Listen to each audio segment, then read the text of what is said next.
It's 1898, and you're taking part in excavations in Saqqara. This place, not far away from Cairo, is full of ancient tombs and pyramids. You're in your Indiana Jones mood and hope to find something really phenomenal to become famous. Gold, manuscripts, treasure maps, mummies of famous pharaohs. Wait, a wooden bird? You're really disappointed as it looks like a regular toy. An old one, but still. Little do you know that years later, someone would propose that your bird was actually an ancient monoplane. So the artifact, nicknamed the Saqqara bird, is made of a sycamore tree. The birdie has a wingspan of just 7 inches and weighs around 40 grams. A perfect original souvenir from Egypt, I would say. It's over 2,000 years old and looks pretty plain, without any carvings of feathers or other intricate ornaments. It has a beak and eyes though, which makes our find look like a hawk, the emblem of the deity Horus. Its tail is rather unusual as it's squared, looks weirdly upright, and it seems like the sunken part of it was the place for a now missing piece. Humans love solving a good mystery, so there have been several attempts to explain the use of the birdie. First, quite simply, is that it was a ceremonial object. The second idea is that it was a toy for a child from some well-off family. It could have been some sort of boomerang, which was a popular concept in ancient Egypt. Then there was a theory that the bird had been used as a weather vane. But this one has been debunked as the figure doesn't have any holes or markings, except for the one made at the museum in Cairo to fix the exhibit on a stick. So there was no way to hang it in the past. Almost a century after the bird was found, Egyptologist Dr. Khalil Masiha proposed a new theory that it could have been a model of a monoplane. He believed the bird was missing a horizontal tailplane. Otherwise, it had its wings set at a right angle, similar to that of modern planes. It could have worked to generate the aerodynamic lift necessary for flights. Dr. Masiha also claimed that it was common at that time to place miniature models of technological inventions in tombs. So, did the ancient Egyptians really invent the plane in 200 BCE? That would make the Wright brothers, who are considered the inventors of aviation, really upset. They made one of their first flights only in 1903. There's just one way to know for sure, and that is to test the model. But you know, the ancient museum in Cairo would unlikely let one of their cherished exhibits fly around like a toy. That's why glider designer Martin Gregory built a similar model, this time of balsa wood, and concluded that even with the missing tailplane, the plane wasn't much of a flyer. Case solved? Not really. This didn't sound convincing enough to the History Channel, so they invited an aerodynamics expert to build another replica of the bird. He tested it in weather conditions similar to those in Egypt and was impressed with the little plane's abilities. So, if they did invent the prototype of a plane back in the times of pharaohs, it would be a good example of an oupart. That's an out-of-place artifact, an object that's way ahead of its time in terms of technology or history. And the Saqqara bird isn't the only example of such a revolutionary concept. In 1901, a group of divers retrieved the Antikythera mechanism from an underwater shipwreck near the Greek island of Antikythera. It's been dubbed the world's first analog computer, and it's currently dated around 100 BCE. The bronze mechanism could tell the position of the sun, moon, planets, and stars, as well as the lunar phase, the dates of upcoming solar eclipses, and even the speed at which the moon moves through the sky. No one's sure who used it and how or where it was made. But it's obvious that it's extremely precise and way too advanced for its time. The first flushing toilets in the world were invented in the middle of the 20th century. Just kidding. The ancient Minoans on the Mediterranean island of Crete and the Indus Valley civilization both came up with this brilliant invention at the same time, around 4,000 years ago. The plumbing and sanitation were so well done that no one managed to design anything better until 2,000 years later. One ancient Minoan lavatory was discovered at the Palace of Knossos. It looks like it had a wooden seat set over a tunnel that directed water from a rooftop reservoir to an underground sewer. Other varieties got water from jugs. Only the super rich people could afford all this glory. So if you wanted to shop for real estate back then, the flushing toilet would be a telltale sign you were in the rich neighborhood. Automated doors became a cool, seemingly new invention back in 1931. But the technology behind them is actually much older.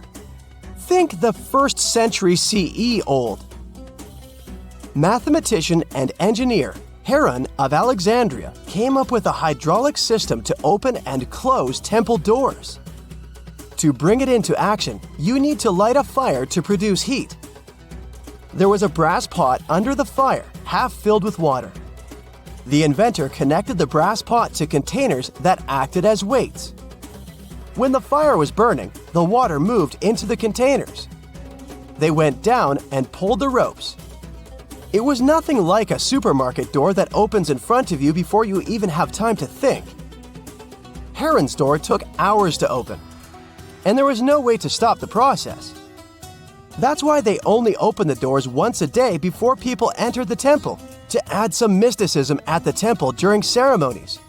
Spooky. Looks like the first ever battery was invented in Baghdad around 2,000 years ago. A German archaeologist found this oval-shaped clay jar in 1938. Scientists are still not sure what purpose it served and who exactly invented it. There is a theory that it was used for electroplating objects with precious metals. When they filled it with a weak acid like vinegar, the battery produced around 1 volt of electricity. Another theory says it was a vessel for sacred scrolls. Would you like to buy contact lenses designed by Leonardo da Vinci himself? In 1508, he invented a glass lens with a funnel on one side. You were supposed to wear it with water inside to improve your vision. Sounds a bit uncomfortable, doesn't it?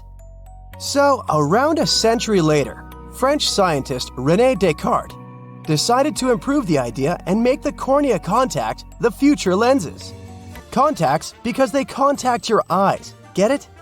The glass tube with liquid did help improve vision, but blinking was sadly impossible.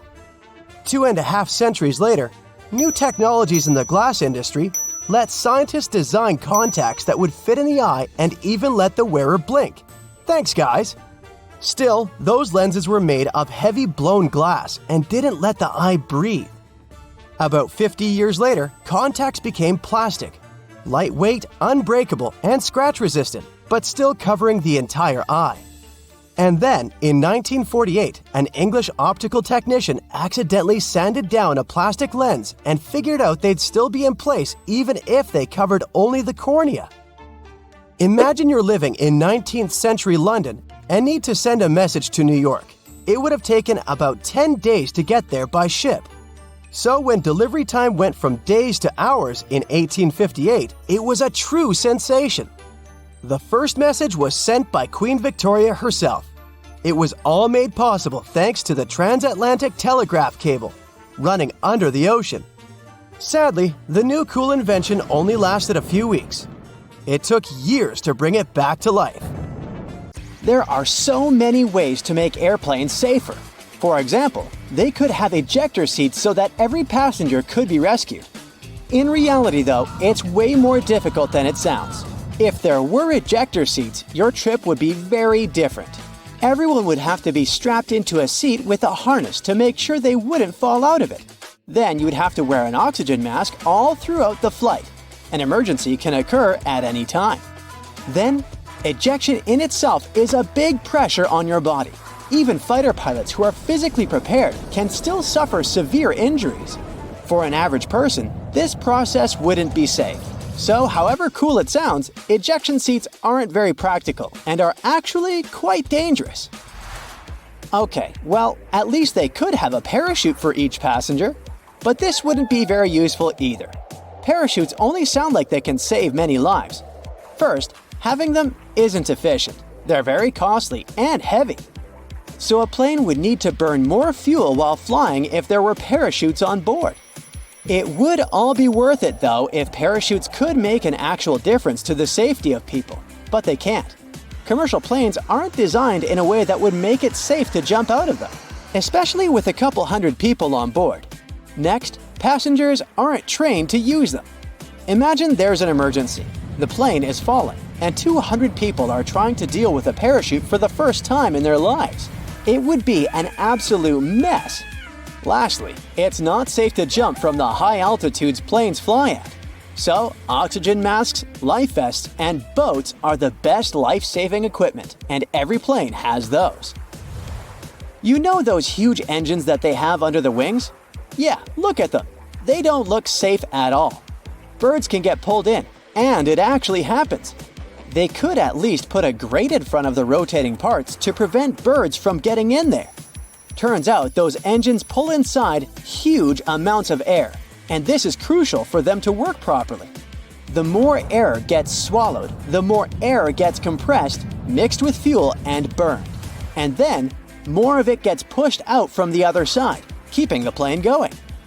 A cover at the front would be a barrier, significantly reducing the air inflow that is crucial for the proper work of the engines. And this would endanger the passengers. But hey, don't be too upset.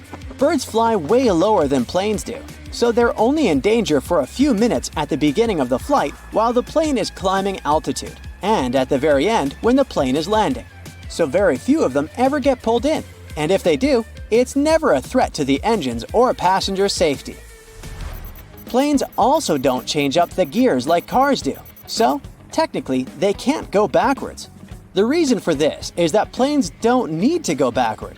They can just turn around and move in the opposite direction, but face first. The only time when they need to move backward is when they have to get to the gate. And for those times, there's help. Pushback tractors. Those are small vehicles that can connect to airplanes and move them in the required direction. Watch out for those next time you fly. But technically speaking, planes can go backward if the engines start pushing the air forward instead of backward. But this is very dangerous for everyone around. One of the very few cases when they do it is during landing, to help slow the airplane down. There are cameras on the outside that let pilots navigate taxiways better. They come in especially handy during tricky maneuvering. But do you know there are also cameras in airplane cabins? You can relax, there are no cameras in the lavatories. But yes, they are there in the cabin, and for security reasons only. Flight attendants monitor them to see what's not visible from their own seats. Of course, flight attendants can check everything just by walking down the cabin, and that's exactly what they do most of the time. So, cameras are mostly used during takeoff and landing, when everyone, including flight attendants, is supposed to sit down, as those are the most dangerous stages of a flight. Notice that it's exactly during these stages that the rules are particularly strict. All electronic devices should be turned off or put on airplane mode, and big electronic devices should be stored away. Window blinds should be raised and tables folded. Seats should be put in the upright position. You need to have your seatbelt fastened, and so on. This is all done for safety and to ensure fast evacuation in case of emergency. So let's discuss these rules. Airplane mode on electronic devices is important to make sure that the signals that devices transmit don't interfere with the plane's electronic systems. If they interfere, they will block the radio's frequency pilots need to get their instructions. Do you remember that clicking sound a speaker makes right before your cell phone gets a call if the two devices are close? This is the sound pilots might hear while communicating with air traffic control. Now, putting away large devices like laptops is important because they might turn into obstacles if you need to get out of the plane fast in case of an emergency. All the pathways should be as clear as possible. This is why everything should be packed away, seats straightened, and tables folded. There should be nothing blocking anyone's way. And lastly, window blinds. The lights on the airplane get turned off too. Those two things are done to make sure your eyes get used to the natural light outside the aircraft. Imagine it's night. some emergency happens, and the lights that were left on suddenly go off. People need to evacuate as fast as possible, but their eyes aren't adjusted to the dark yet, and they can't see anything. This will slow everyone down. If the lights inside are out, people get used to the darkness and will be able to evacuate faster. The same goes for window blinds. If it's day and they are raised, people are used to the light outside and can evacuate faster. Another reason is that when blinds are raised during landing, people outside can see what's going on inside the plane. For example, if there's fire or smoke and where exactly. This way, they can plan the evacuation process better. Also, you might have noticed black triangles drawn above some windows on the airplane. These triangles mark the seats from which the view on the airplane's wings is the best. It's needed for the crew to find the spot as fast as possible if, in case of emergency, they need to inspect the engines, slats, or flaps. This little triangle saves the plane crew a lot of time. We do talk about emergencies a lot, but they really don't happen often. It's more dangerous to drive a car than to fly by plane, and most of us get in the car every day. Yet, the fear of flying is still very much out there, and people can get superstitious. In many cultures, the number 13 is considered unlucky. So, airplane companies that often fly to those destinations just omit row 13. It's a small thing to do, but it can spare a few anxious passengers who happen to sit in row 13. In other cultures, like in Italy and Brazil, 17 is the unlucky number, and some aircraft have both rows 13 and 17 missing. In airplanes that fly to China, they can often omit row 14 instead. Our estimated flight time today will be 3 days. Future passengers of the world's longest aircraft, Airlander 10, won't get to their destinations quickly, but they will surely do it in style. Nicknamed the Flying Bum for its unconventional exterior, this plane will feature plush ensuite bedrooms, an onboard altitude bar, and glass flooring with horizon-to-horizon views. Airlander 10 won't even need an airport. It can take off and land from any flat surface, be it land, sand, water, or ice, using pneumatic skids. It will also be friendly to the environment with less emissions and is supposed to become the safest form of air travel. This 300-foot-long engineering marvel is part airship, part helicopter, and part plane. Other aircraft use one of the various methods to maintain flight: buoyancy, vertical thrust, or lift. Blimps, helicopters, and planes mostly rely on buoyancy, vertical thrust, and lift respectively. But our bum plane incorporates all three of these principles. First comes buoyancy. Airlander uses a massive amount of helium, a material less dense than air. It helps aircraft like blimps and zeppelins take off, just like how a helium-filled balloon ascends. And because helium is buoyant on its own, our hero can float effortlessly. Airlander stores its helium in several compartments for safety and also has 4 325 horsepower engines and requires way less power compared to conventional aircraft, like the Boeing 787, which makes it more energy efficient. But this buoyant aircraft is limited in payload, up to 10 tons. Its constructors could make the hull bigger to place more helium in it, but our plane is already the bulkiest in the world, so that would be too much. To help with this, the Airlander 10 is equipped with 2 vertical thrusters, like those on helicopters. They direct the air downwards, lifting the aircraft. And then there's lift, which plays a crucial role in the aerodynamics of flight. To get lift, you need air zipping over and around the wing, creating a force. Even though the Airlander might not have monster engines like a big jetliner, its huge hull gives plenty of space for air to do its thing and help it lift off. This unique hybrid aircraft has run several successful test voyages, so you can consider it a real thing. It will be a customizable transformer, good for passenger travel, cargo transport, extended flight operations, or scientific goals. Some of its configurations will be able to stay in flight for up to 5 days without stopping. It could be really useful for research missions. And the designers plan to build an even bigger Airlander 50 with a capacity of 50 tons of payload. In the early days of aviation, there were no computer simulations to test the design, so there were some pretty crazy plane models built. Italian designer Gianni Caproni wanted to create an aircraft to transport 100 passengers across the Atlantic with comfort and style. His brainchild, Ka-60, had 9 wings arranged in 3 sets of 3. It had 8 engines, all serviced by mechanics in flight. There were panoramic windows along both sides of the long cabin for passengers sitting in 2 wide rows to enjoy the views of the world below. It had a rounded nose, an integral flight deck, and a streamlined seaplane hull. Once the plane was finished, the pilot was doing test runs on Lake Maggiore to balance the hydroplane. Then, there was probably a boat in its path, or the pilot went too fast, and the plane took off when it wasn't supposed to. It broke up. By the time Caproni arrived at the lake, the pilot had been rescued, but trying to pull the wreckage out only made things worse. So, the plane never got to cross the Atlantic.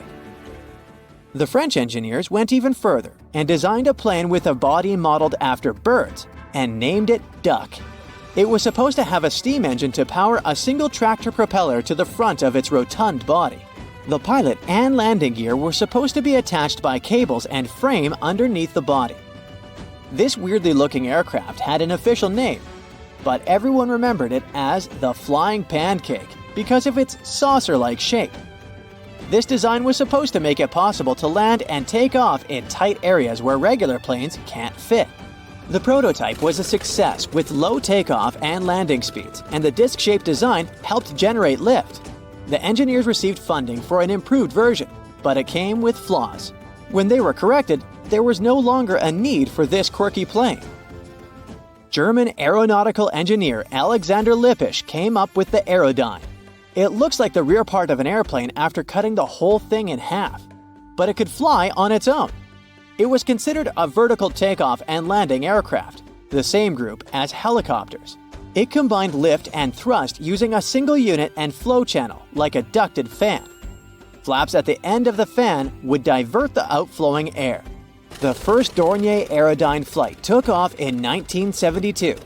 Even though it was a success, the authorities lost interest in it and shelved the project. The Pregnant Guppy, also known as Frankenplane because it was made of parts of other airplanes, has helped NASA on its way to the moon. Back in the 1960s, they had a problem shipping rockets from the West Coast to Cape Canaveral in Florida. Taking them by water through the Panama Canal took 2 to 3 weeks, and fragile parts came dented and corroded. And that's when John Conroy came up with a solution. His friend had Boeings he had bought but didn't find use for them. Conroy decided to modify the planes by adding a larger cargo bay on top of the fuselage. He didn't receive funding from NASA for his idea, but he never gave up and mortgaged his own house, sold his car, and invested all his savings into his project to prove it would work out. He borrowed the fuel to fly the prototype to Alabama. The plane flew perfectly and impressed everyone. The Super Guppy, as they started calling it, was successfully transporting rocket stages for NASA's Gemini program. Conroy built a total of 25 modifications of his aircraft to fit even larger and heavier equipment. The Edgeley Optica EA-7 might look like a funky, futuristic Dragonfly aircraft, but it was designed in the mid-70s for low and slow surveillance or sightseeing missions.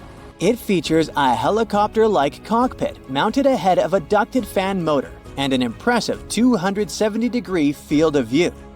Its large ducted fan was running quietly inside and outside the cockpit. It gained renewed interest in the 21st century for border patrol, wildlife management, and fire spotting missions. But because of lack of funding, there were only 5 out of the 22 built aircraft remaining airworthy worldwide. Have you ever seen a plane with 2 fuselages of differing sizes?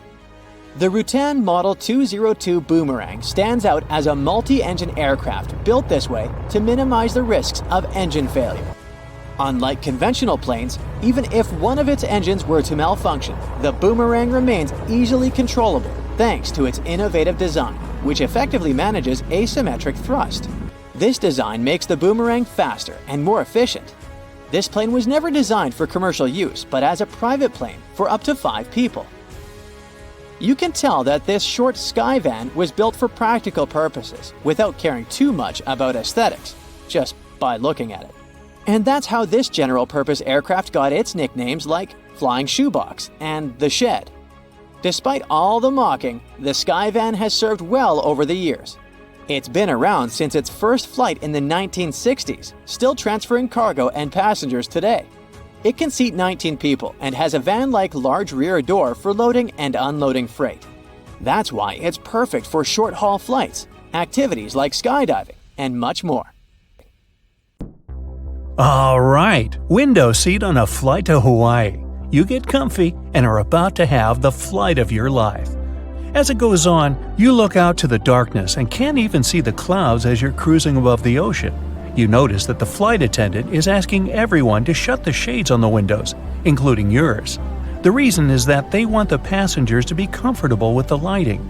If an emergency happens, it'll take your eyes more time to adjust if there is light coming from the outside of the plane and the inside. If a power outage happens and the shades are shut, it'll be easier to act since your eyes are adjusted to the surroundings. Every second counts during times like this. Passengers are asked to leave the shades open during takeoffs during the day. And during a day flight, the cabin crew also asks passengers to leave the shades open so that the natural light outside illuminates the plane's interior. Now, there has never been an incident in history where a phone signal interference caused any problems during a flight. The idea is that when you're thousands of feet in the sky, your phone signal will bounce off different towers and the signal will get more powerful.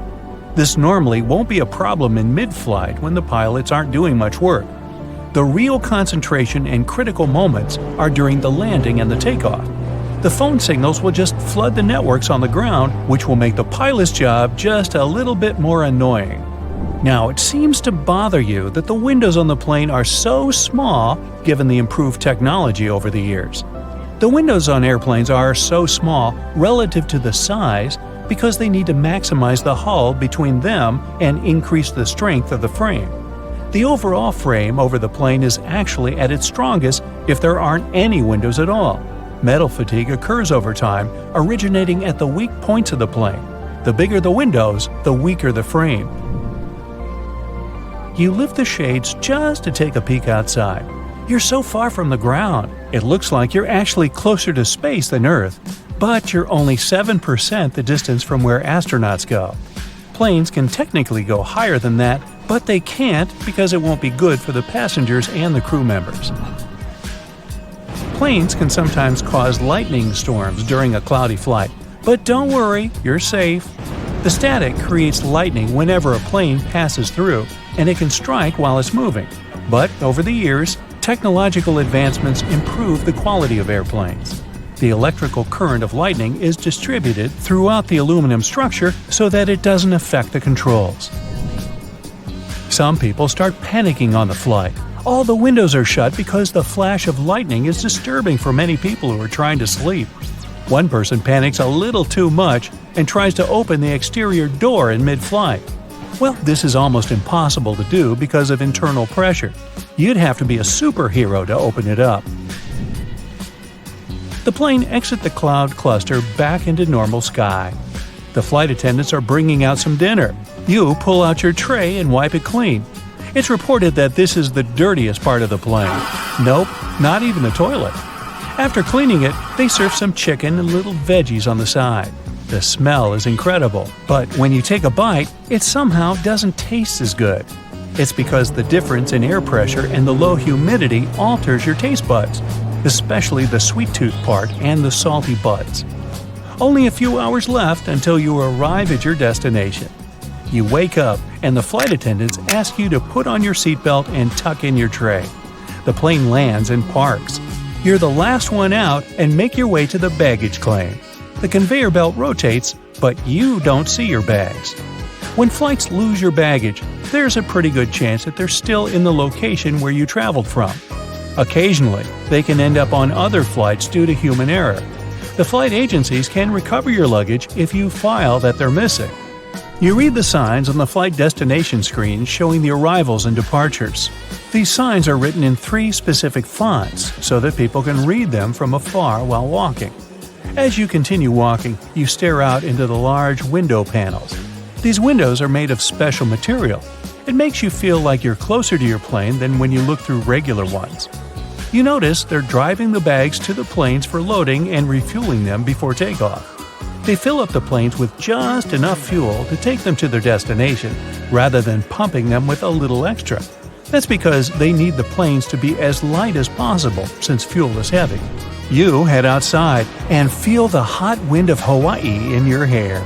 It's only a matter of time before you're dipping your feet in the ocean water. You try to find a taxi, but they're all taken. Taxis are yellow because a salesman in 1907 had a lot of cars in his lot and didn't know what to do with them. He decided to start a taxi business to make use of those idle cars. To make them stand out from the rest of the cars, he decided to color them yellow. According to a survey, yellow cars are the easiest to spot on the street. School buses also use yellow to stick out from the crowd. Colors are important in our daily lives, just like the colors of a traffic light or the flashy red color of a stop sign. But it wasn't always red. In the early 1900s, the red dye wasn't consistent and faded over time, so they used yellow instead. In the 1950s, they finally started using a red color that didn't fade away and white lettering for stop. Well, you finally find a cab and enter. You're so tired and decide to shut your eyes for a bit. Scientists still don't know why we need sleep, but it has to do with resting our brains so that we can function for the next day. You get stuck in traffic and are jolted up by the sound of honking cars. You look out the window and see the ocean filled with people. Instead of waiting in the taxi, you pay your fare, grab your bags that the airline finally found, and head down to the beach. You dip your feet and pick up a large seashell. You put it against your ear to hear the ocean. Of course, you don't exactly hear the ocean, but different frequencies of the ambient noise inside the shell echoing around. The sound just happens to resemble the ocean. You take off your shoes to feel the sand on your feet, but it's so hot that you tiptoe your way to a shady spot. The sand absorbs the heat and can retain it. 85% of sunlight can also reflect off sand and water. You open your bags and get out your towel and lay it on a soft spot.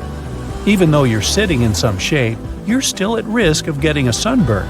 So you apply some cream to protect yourself. SPF stands for Sun Protection Factor, and the numbers mean how long it will take for the UV rays to affect your skin. After applying it, you dip in the water for a bit and see a large volcano in the distance. The sand around is somewhat black. This is because Hawaii is located in a volcanic range. The color of the sand is determined by the location, environment, and source. Most of the sand in the world is made up of quartz and trillions of particles that used to be rock. The deserts of the world used to be forests millions of years ago, but due to climate changes, everything turned to sand. Some parts of the Sahara Desert still have some geological formations suggesting that there used to be large rivers in the region. Not to mention the discovery of aquatic dinosaurs found in those ancient dry rivers. You're finally settled and sipping on a punchy drink. You see some people surfing the large ocean waves. Surfing was technically invented in Hawaii and later became a popular water sport worldwide. You hang out for a bit until sunset and then head to your hotel to take a long shower. Water was not invented in Hawaii, although it is surrounded by it. It's, an island.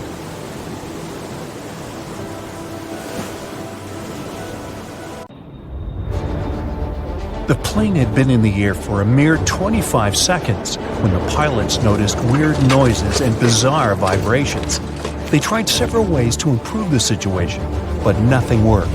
The engine surges continued, and just over a minute into the flight, when the plane reached 3,000 feet, both engines failed. First the right one, 2 seconds later the left one. The pilots decided to return to the airport they had just left. At the same time, they tried to restart the engines. Nothing seemed to work. The flight crew made a decision to pitch the plane down and then level it off. Perhaps it could help them gain some speed for the glide. But soon, they realized they wouldn't make it to the airport. Was the plane going to crash? That's when the miracle at Gotrura occurred. The morning before the flight started as usual. Regular pre-flight procedures, good weather.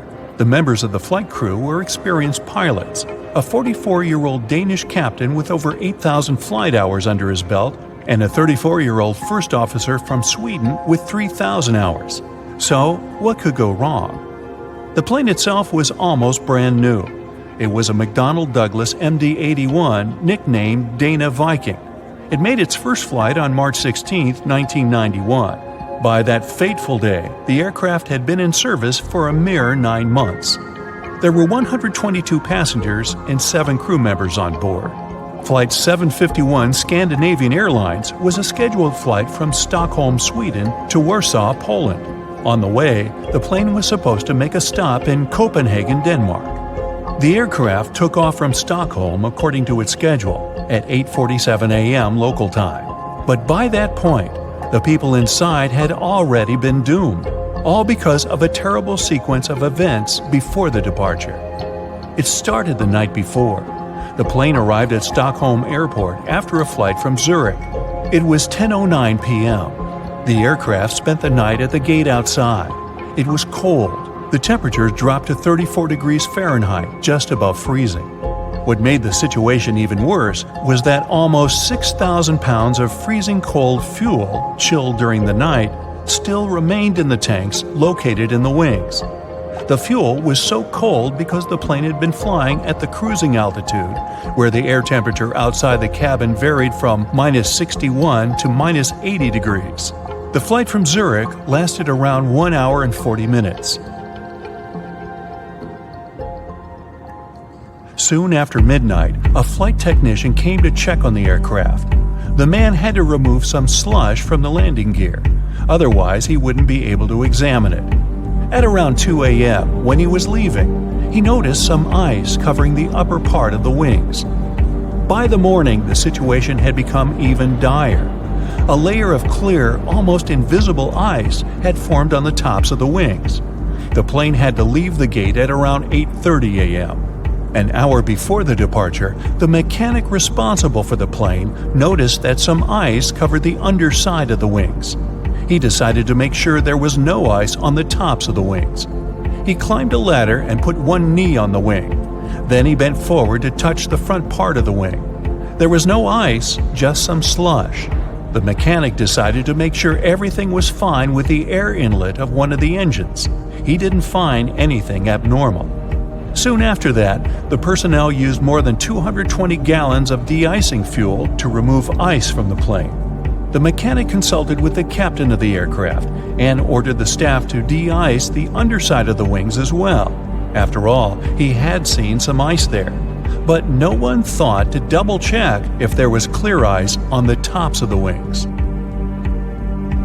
After they had finished the procedure, the mechanic reported to the captain, "We're done here. De-icing finished. There was a lot of snow and ice, but everything's clear now." The captain thanked the mechanic and carried on with the pre-flight procedures. The plane taxied to the runway. Its engine's anti-ice systems were switched on and didn't show any malfunction. But several passengers later claimed they had seen ice sliding off the upper side of the wings while the plane had been taking off. And still, the plane left the ground and headed for Stockholm as usual. But shortly after the takeoff, several pieces of the overlooked ice broke off. At full speed, they slammed into the fans of the engines near the tail on both sides of the plane, ruining the blades. It led to a series of surges, and the rest is history. Meanwhile, somewhere in the cabin, Scandinavian Airlines flight captain Per Holmberg, who was on board as a passenger, noticed something was amiss. At first, he informed the flight attendant sitting in the rear jump seat that the right engine was surging. She tried to contact the flight crew, unsuccessfully. Then, the ununiformed captain rushed to the cockpit and asked if he could help the pilots. The first officer gave him the emergency checklist, and the captain asked him to start the auxiliary power unit, a small gas turbine in the tail of the plane. Holmberg's advice and help were invaluable, but was it enough to save the plane and the people inside? When the plane emerged from the cloud cover at an altitude of 890 feet, the pilots realized they wouldn't have enough time to make it back to the airport. An immediate emergency landing was unavoidable. The assisting captain passed the order to the cabin crew, and they started preparing the passengers. There was a large field to the north of the plane, but the captain realized they didn't have enough time to reach it. So he chose a much smaller field in a forested area in the direction of flight. It was not far from the village of Gotrura in upland Sweden. The plane was just 1,300 feet above the ground when the assisting captain started extending the flaps. At a height of 183 feet, the captain reported to Stockholm Control, "We're crashing to the ground." 7 seconds later, the plane hit several trees and lost a huge chunk of its right wing. By that time, the landing gear had already been extended and the speed had decreased to 139 miles per hour. Moments later, the plane's tail struck the ground and broke off. The aircraft kept sliding across the field, still at high speed. It traveled 360 feet, with its main landing gear leaving marks on the field. At one point, the plane lost the main and nose landing gear. Its fuselage broke into 3 parts. Miraculously, there was no fire. If you look at the pictures from the crash site, the plane torn into pieces with its parts scattered across the field, it's hard to believe that all 129 people on board the plane survived. It seems like a miracle, but it was also thanks to the flight attendants' quick reaction and the correct instructions they gave the passengers. They didn't panic and told the people to adopt the brace position just in time to avoid fatalities. Even more surprising, almost all passengers, except for 4 people, made their way out of the plane on their own. No wonder this accident was nicknamed the Miracle. The aircraft, though, wasn't as lucky. The 9-month-old plane was damaged so badly that it was an immediate write-off. Everyone praised the actions of the flight crew. The landing was incredibly skilled, especially in such a fast-developing, very dangerous situation. The captain himself admitted that few pilots were ever forced to put to the test the skills they got during training, at least not to this degree. He said he was proud of his crew and relieved that everyone had survived, and he never returned to piloting commercial planes. How can spiders survive when they lose a leg? When they're in a dangerous situation and try to run away, they can lose legs and regrow them only a couple months later. They'll survive without any problem because most of the time, their legs come off at break points. Those are joints that contain muscles and constrict, which help spiders minimize blood loss. If they lose a leg at the part that comes before the break point, the spider still sheds it, but it will lose more blood. It will be harder for the animal to recover in this case. Speaking of spiders, have you noticed how they sometimes stay extremely still for a long time? They're motionless while waiting for potential prey to land in their web. When moving around, they waste energy and drive unnecessary attention to themselves. Either a hungry bird praying for a quick snack will see it, or a spider will remain hungry because flies will be less likely to come near their web. When spinning a web, they waste a lot of energy. Even after the web is finished, a spider may have to wait for days or weeks to catch something. So, it's important to save as much energy as possible. Hunting spiders are way more active, but the majority of them are nocturnal predators. They spend their days relaxing, tucked away under a rock or in a nest. Roast potatoes can stay hot for a really long time, and this mostly has to do with the fatty, starchy crust that's like some sort of an insulating layer. When you pre-boil a potato, this causes its starch granules to absorb water and swell until carb molecules seep out to produce this type of thick gel. Since potatoes are in the oven, high temperatures drive off moisture. This makes the gelatinized starch on the outside of the potato chunk and creates a crispy crust. This crust traps the heat inside. The fat from the baking tray collects in cracks too, and the heat-keeping structure stays strong. Birds don't get electrocuted while perching on power lines because it's not voltages that will harm them, but voltage differences, and electricity wouldn't flow without them. So, if you see a bird standing on a single power line at, for example, 35,000 volts, the lack of a voltage difference is something that keeps the animal safe. But if it accidentally extends its wings and touches another power line that's at a different voltage, it won't end well. That's the reason why electricity companies make sure there's plenty of space between the cables. Have you ever wondered why airplane pilots won't try to land on grass when the landing gear doesn't deploy? The grass may seem like a good solution at first because it's soft, true. But the surface will neither be smooth nor even. When pressure is high, landing on grass can lead to unpredictable movements and cause issues such as structure formation. That happens because of bouncing and unequal pressure. This can even result in fuel leakage and prevent the doors from opening. Bald heads tend to be shiny, even though the skin elsewhere on the human body isn't. Most of our skin is covered with tiny hairs that give it some sort of velvety peach fuzz look. With male pattern baldness, the hair follicles tend to shrink and turn into skin cells, which means there's no hair there at all. And the scalp is especially shiny due to the sebaceous glands. They produce and secrete some kind of oily matter that protects our skin. Sebaceous glands are located all across our skin, but the scalp has way more of them. So, this oil coats the skin, which is why it turns into a more reflective surface. House cats will rarely meow at one another, but they become chatty with humans, and this could be related to domestication. The process of taming cats and keeping them as pets started nearly 10,000 years ago. Before that, cats were pretty much loners. They rarely encountered other cats, so they didn't even have to use their voices to communicate with each other. Instead, they communicated through their sense of smell, which included things like rubbing against a certain object, for example, a tree. So they didn't even have to come face to face with other members of their species to send a message. And that's how they mostly communicate today as well. But humans don't have such a good sense of smell as cats, so these foxy creatures had to think of a way to send us a message and still get what they wanted from us, which turned out to be meowing. If you're planning a day trip to a desert, for example, the Sahara in North Africa, you're going to want to bring good sunscreen, and a lot of water, of course, but also a snug sleeping bag if you're planning to spend the night there too. Deserts really become cold during the night. In the Sahara, temperatures go from an average high of 100 degrees Fahrenheit during the day to 25 degrees during the night. Such dramatic change happens because of two main factors: humidity and sand. Sand doesn't retain heat that well. When light and heat from the sun reach a desert, sand grains from the top layer absorb heat. But they release it back into the air relatively quickly. So during the day, the sand radiates the energy coming from the sun, which eventually heats the air and leads to extremely high temperatures. And during the night, the sand is quickly losing heat once again. But this time, there's no sunlight that would reheat the desert. That leaves the sand colder than before and leads to such low temperatures. In arid deserts such as the Atacama Desert in Chile and the Sahara, the humidity is extremely low.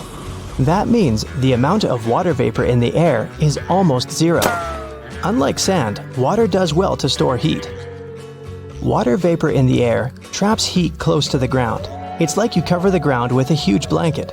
That way, you stop it from dissipating into the atmosphere. Also, when the air has a high level of humidity, it requires more energy to heat up.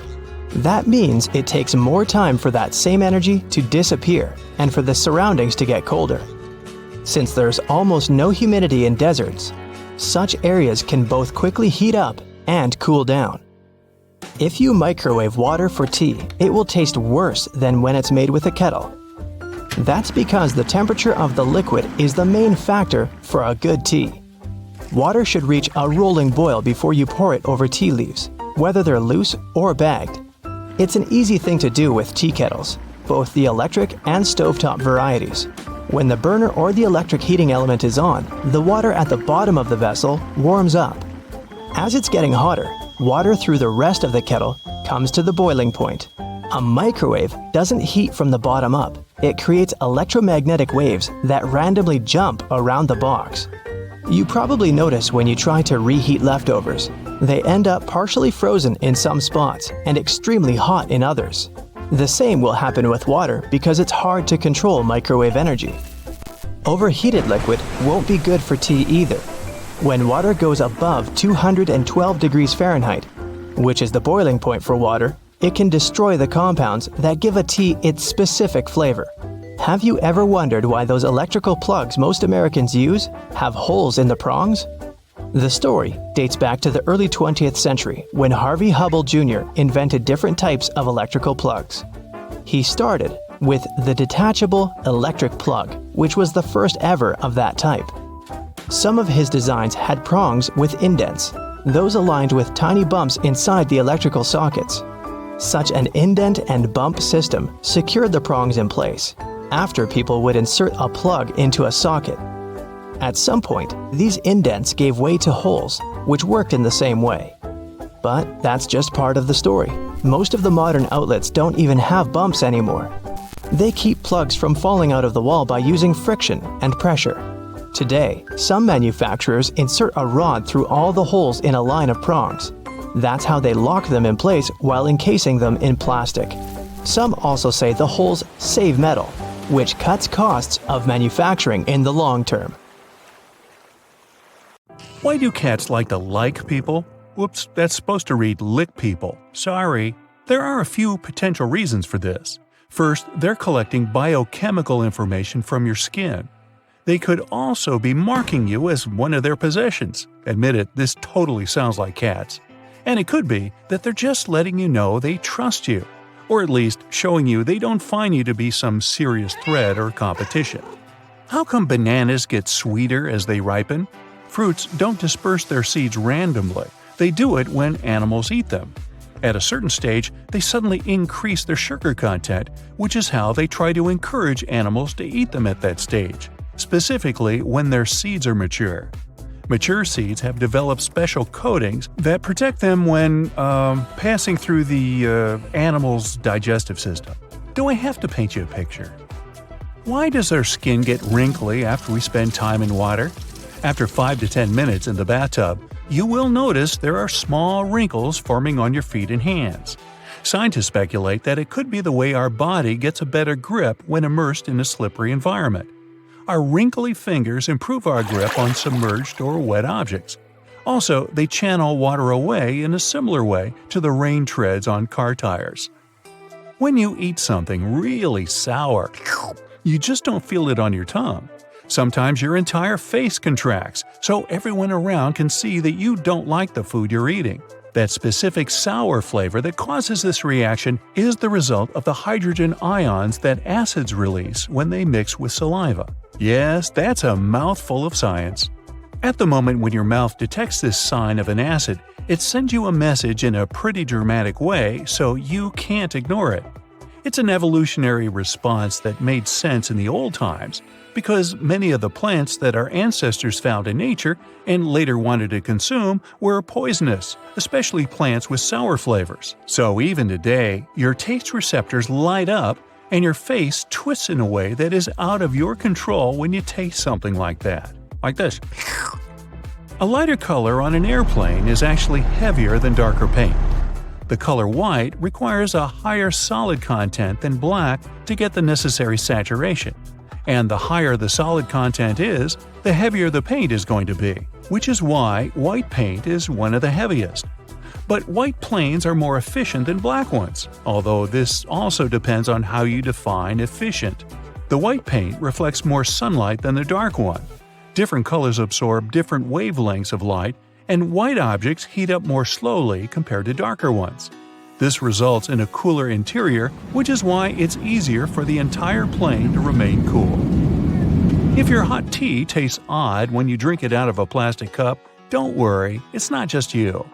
You might imagine that the tea is dissolving something from the plastic, but this most likely isn't the case. The taste you perceive is not just the action of your taste buds. All senses are contributing here. That's why strawberry mousse has a sweeter taste on a white plate than on a black one. And you get the feeling chips are crunchier when you hear those specific higher frequency sounds as you eat them. Also, hot chocolate has a better taste when you drink it from an orange cup. We are kind of conditioned to drink hot tea from ceramic cups, which is why seeing it in a plastic cup subconsciously makes us expect vending machine tea that won't taste good. Flamingos often stand on one leg, and one theory says that's because it helps them conserve body heat. One piece of evidence for that is that they tuck one leg up more often in water than on land. Others believe this is how they save energy, not heat. These birds are definitely more stable on one leg when it comes to standing for long periods of time. That's because they can lock the tendons and ligaments in their legs in a stable position. which means their muscles don't have to work hard to stay in one place. Plus, it's actually a classic look, don't you think? Why do repetitive noises annoy us so much? It's simple.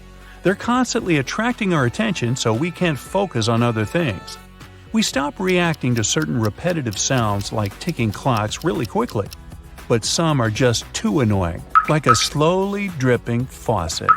The reason why this bothers us so much is the lack of control. When you know you can stop the noise anytime you want, you won't find it that annoying. Why do all planets make circles around the sun in the same direction? It would be cool to go back 4.6 billion years. You'd be able to see that space wasn't empty back then, even though our solar system wasn't formed yet. There was a cloud of dust and gas in a place where, today, our sun and the planets are. This cloud was like a solar nebula, and it molded our solar system. Generally speaking, a nebula is a huge cloud of gas and dust that occupies the space between stars and helps form new ones, together with the planets that orbit them. When this nebula collapsed, its center became our sun, while the rest of the matter got together and created the planets we know today, together with their moons and the rest of the rocky bodies like asteroids. The matter was quickly rotating, and the process looked a bit like cheese dough flattening into a disk that was getting bigger and bigger. Since the cloud was moving in a certain direction to begin with, all of the planets retain the same orbital plane too. Something massive needs to happen to alter a planet's orbit and force it to go in the opposite direction around the sun. Why do some people have such a good singing range? There are 3 things that can affect the general range of sounds coming out of your mouth: the strength of your diaphragm, the size of your vocal folds, and the shape of the chambers in your sinuses. But making the sound beautiful is largely a question of practice. Practice? Yep. At the basic level, you hear a note and reproduce it with your voice. But the true difference between being able to just hold a tune and having a lovely singing voice is related to the thousands of small muscle contractions that are mostly unconscious. They adjust your muscle mechanism where you produce a voice with the emotions you have while singing. Like with other musical instruments, a wider finger span can help you while playing the piano. But the rest is learning those subtle things like pressure on the keys and timing. Now, why do dogs hear higher pitches than us? Humans hear frequencies up to approximately 20 kHz, and dogs up to 45 kHz. Nearly all mammals can hear higher frequencies than other vertebrates. Birds hear up to 12 kHz, and reptiles, amphibians, and fish up to 5 kHz. Mammals don't need to hear high frequencies to communicate with each other, but so they can locate where a certain sound is coming from. The special way of hearing that mammals use, binaural spectral difference cueing, works in a way that our brain compares the frequency range of a sound as it gets to each ear. Head shadows one ear, so some of the frequencies get absorbed, and our brain absorbs higher frequencies more than lower ones. And the smaller the head, the less effect it has on lower frequency sounds. That's why the animal must be able to hear high frequencies to hear a wider spectrum of sounds. A mouse needs to hear up to 90 kHz, and an elephant is fine with just 10. Dogs have smaller heads than us, so they're in the middle category. Why are oceans salty? Well, chemically speaking, salt is sodium chloride, and the salt in the ocean isn't just these two, but many other ions like calcium and magnesium. Most of these start out like rocks on land. Certain things like wind and rain erode these rocks, which basically means they gradually wear them away. So we can say most of the salt in the ocean comes from rocks. Minerals from these rocks leach into streams and rivers. They carry the salt away into the ocean. About 85% of the ions in the ocean are sodium and chloride, while magnesium and sulfate make up around 10%. And some of the salt that ends up in the ocean doesn't stay there. Animals consume a lot of it. But because of a steady supply of runoff from the surface, levels of salinity are pretty much constant. The ocean also gets its salt from one more source: hydrothermic fluids. Magma coming from behind the Earth's crust heats up deep sea vents. When they get hot enough, they lead to chemical reactions between the seawater and all the minerals from the rocks around the vents. That's why every part of the ocean is salty, but the level of salinity depends on where in the world you are. So take that with a grain of, you know. The plane rumbles into life and is soon roaring down the runway. You look out the window and your heart is racing. How exciting to be going on a holiday, finally. It's only once you're above the clouds at 35,000 feet that you get up for a stretch. You look down the aisle and notice that the cockpit door is open. To your growing horror, you notice that it's completely empty. The pilot's either napping somewhere, gone for a comfort break, or there's no one flying this thing. You ask the flight attendant, who tells you the truth. The plane is fully automatic, and there's nothing you can do. Self-flying planes are no longer the stuff of science fiction. They're already here. Many companies say pilotless passenger flights are simply a case of not if, but when. The issue is convincing the general public that they're safe. Some don't realize that once the seatbelt sign has been switched off, your typical passenger jet is likely flying by itself already. The autopilot can even climb, descend, and turn as instructed. We've already been flown about by an automated system. We just didn't realize to what extent. A commercial airliner can already land itself, though it's tricky to set up. Presently, 2 well-trained pilots are still required to be in the cockpit, for now. Many companies, such as Merlin Air, have been testing small 2-engine planes to auto-fly in the Mojave Desert. Airbus performed its first fully automated takeoff in December 2019, though there were 2 pilots in the cockpit, just in case. Some companies are developing hardware and software to retrofit older planes. The aim is to replicate everything a pilot can do via a set of computer systems. The barrier, they say, is human rather than technical. Old-fashioned lack of trust. The technical term for fear of flying is called aviophobia. It affects millions of people, up to 40% of all flyers. They're still flying, but they're just not particularly happy about it. Between 2.5% and 5% of the population are so anxious they won't fly at all. And yet, statistics continually reveal that flying is one of the safest means of travel, with nearly 95% of transportation fatalities in the US occurring on the roads. If you were to fly 500 miles every day for a year, the fatality risk is still only 1 in 85,000. Or, to put it in simpler terms, for the average American, the risk of a serious accident is just 1 in 11 million. There are much higher odds of being struck by lightning. Companies may be well served by offering breathing exercises and other strategies to make their customers feel more comfortable. It's surprising that airlines haven't already implemented a variety of programs to make travelers feel more relaxed. After all, many of these air accidents are caused by human error. Being automated may be a safer option. Then there's the other argument that it takes humans to create the automated systems.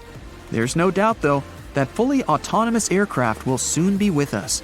As the population grows, our cities expand, and there will be more need for faster and more efficient travel. Many people will be reliant upon flying taxis to bypass hectic environments. They already exist. Not only can they cover short distances, but potentially thousands of miles. They can cover the same distance that a car can in a quarter of the time.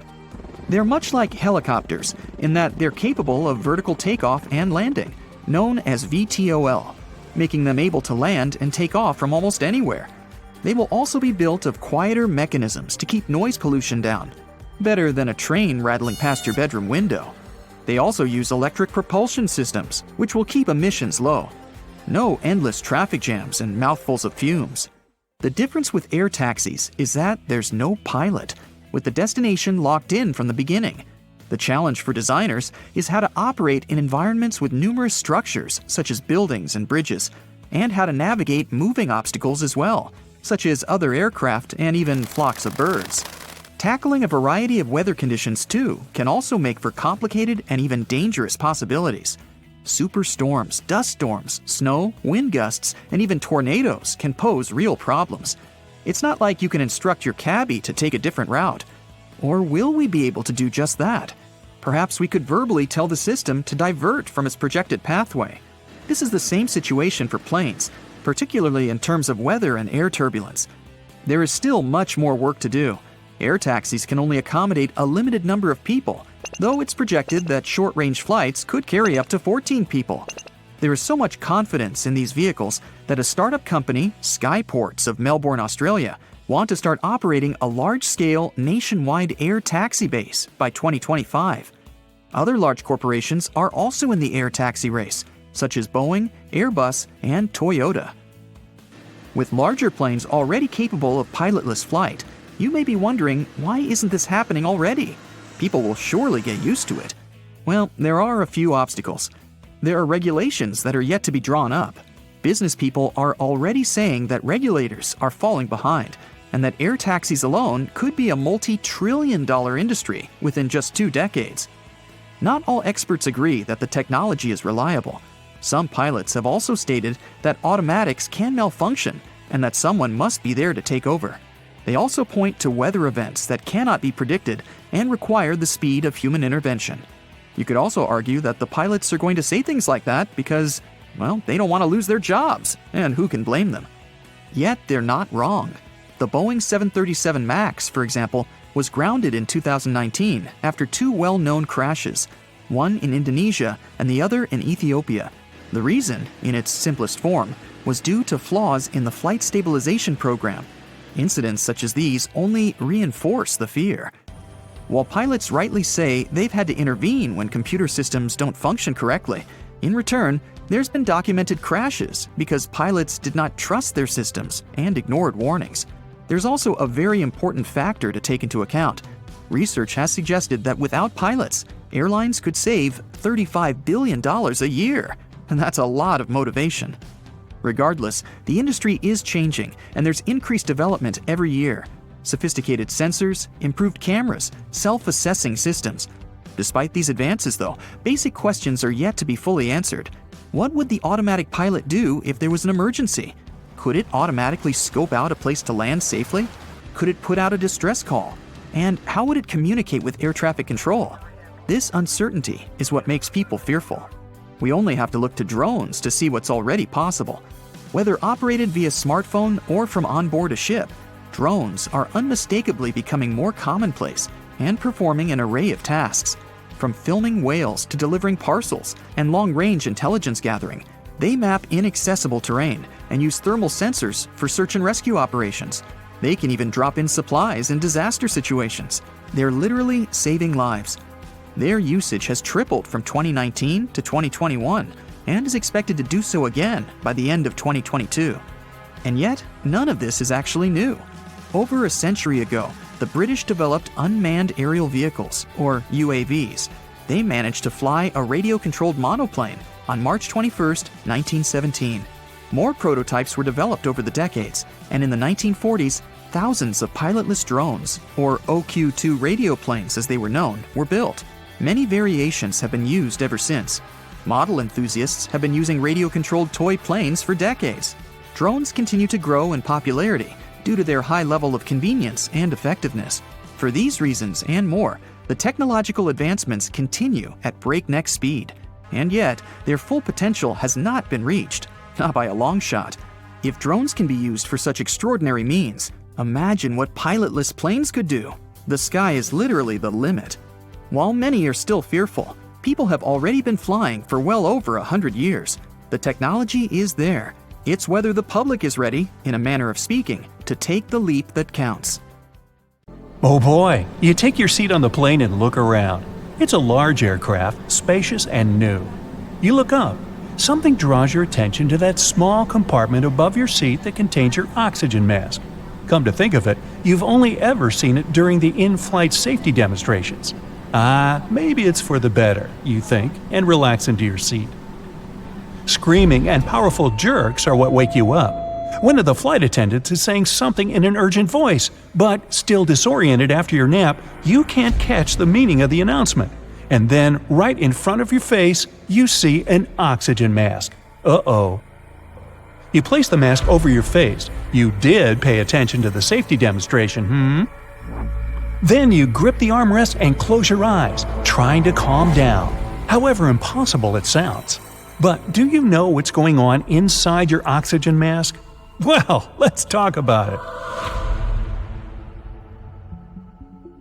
An oxygen mask deploys automatically in case of loss of cabin pressure.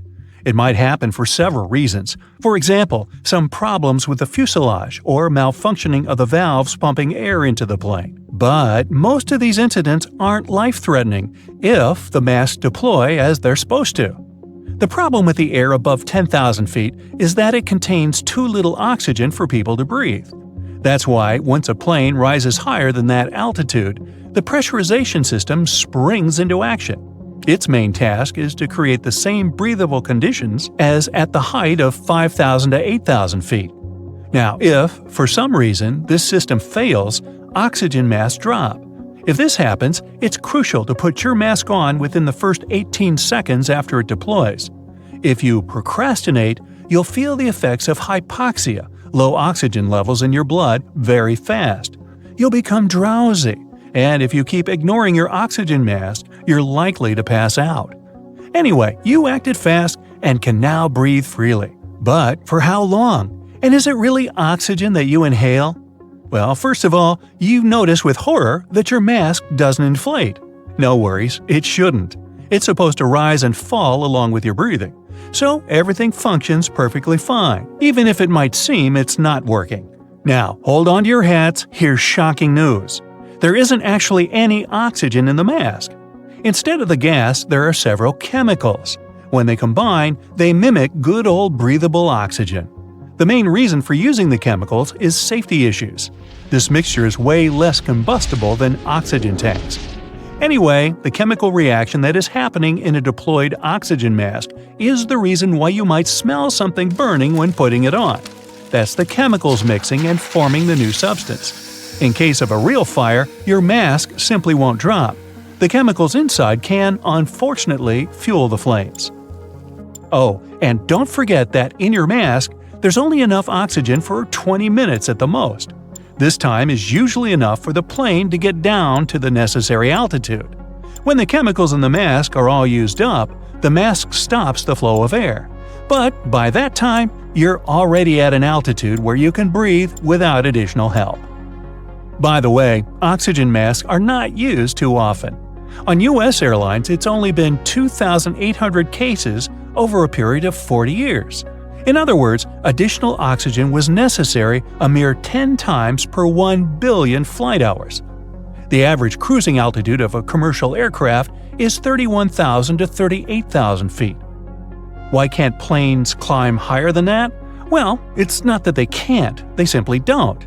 Because pilots can't count that high. No, not really. It's because if they did go higher, there would be serious safety issues. First of all, if a plane is flying very high, it takes much more time to get back to a safe altitude. During an emergency, like rapid decompression, when every second counts, it can become a serious issue. Plus, while traveling at altitudes higher than 38,000 feet, planes can't communicate with the ground services as well as they do when flying lower. At lower altitudes, planes can also partially rely on wind, and if they rise too high without any additional support, they waste too much fuel to stay in the air. Once a plane climbs too high, the air can't provide enough lift to keep the machine going. The lift is created by the difference in air pressure, but at high altitudes, this difference is simply not enough. Air may not look like something real because it's nothing material, like metal or plastic. And still, it's one of the things that keeps planes aloft. Let's say a plane is heading for space. Ooh! It has large, cleverly designed wings and super powerful engines. But the higher it goes, the thinner the air becomes until there's hardly any air left. And then nothing can support the plane and help it go further if there is a near vacuum around. That's why we still need rockets to get to space. But back to your flight. The plane is now at a safe altitude and you don't need your oxygen mask anymore. But one interesting detail gets you thinking. Throughout the entire ordeal, you didn't hear the pilots mention the details of the emergency even once. Well, that's because pilots are always very careful with what and how they say.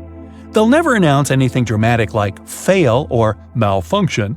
They downplay any existing problem by replacing zero visibility with some fog. Something is broken with some technical problems, and so on. It's called positive scripting.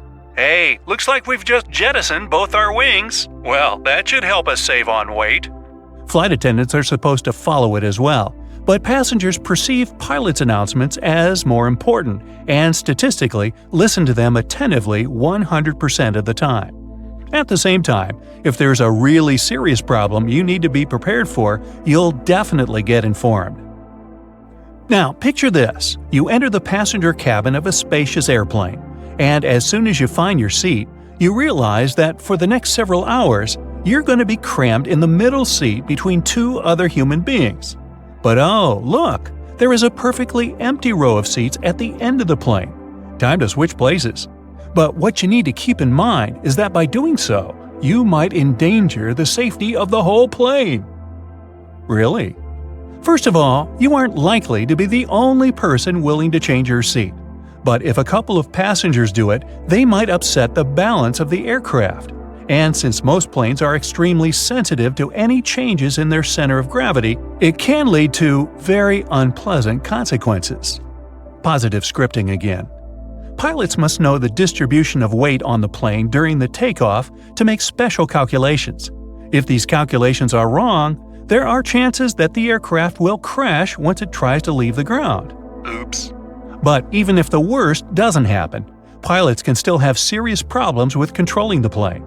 For example, one pilot almost didn't manage to turn the plane after just 4 passengers had left their assigned seats and moved to the front of the cabin.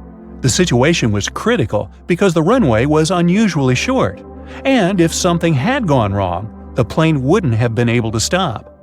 It can also mess with the plane's balance if the airport staff load baggage incorrectly, for example, in the rear compartment instead of the front one. In this case, the machine can pitch up too fast, and the pilot will have a hard time trying not to lose speed.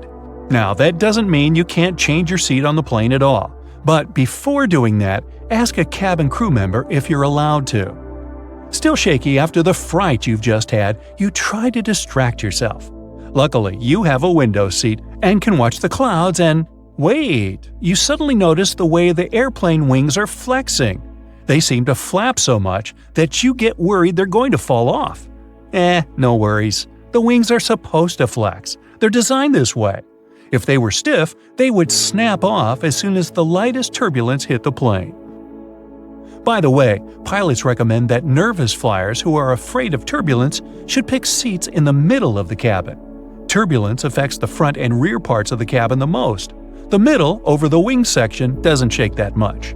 Maybe you'll feel a bit calmer if you know that airplanes can safely operate with one engine, even during takeoff and landing. And both engines failing at the same time is almost unheard of. But even if something like this happens, a plane won't drop from the sky like a rock.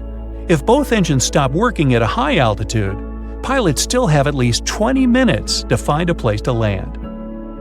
A plane can land even if its wheels are broken. It does sound scary, but if the landing gear gets stuck, pilots just skid the plane's belly down on the runway. If everything's done correctly, such landings are more or less safe. Ladies and gentlemen, we're about to land at our destination, more or less.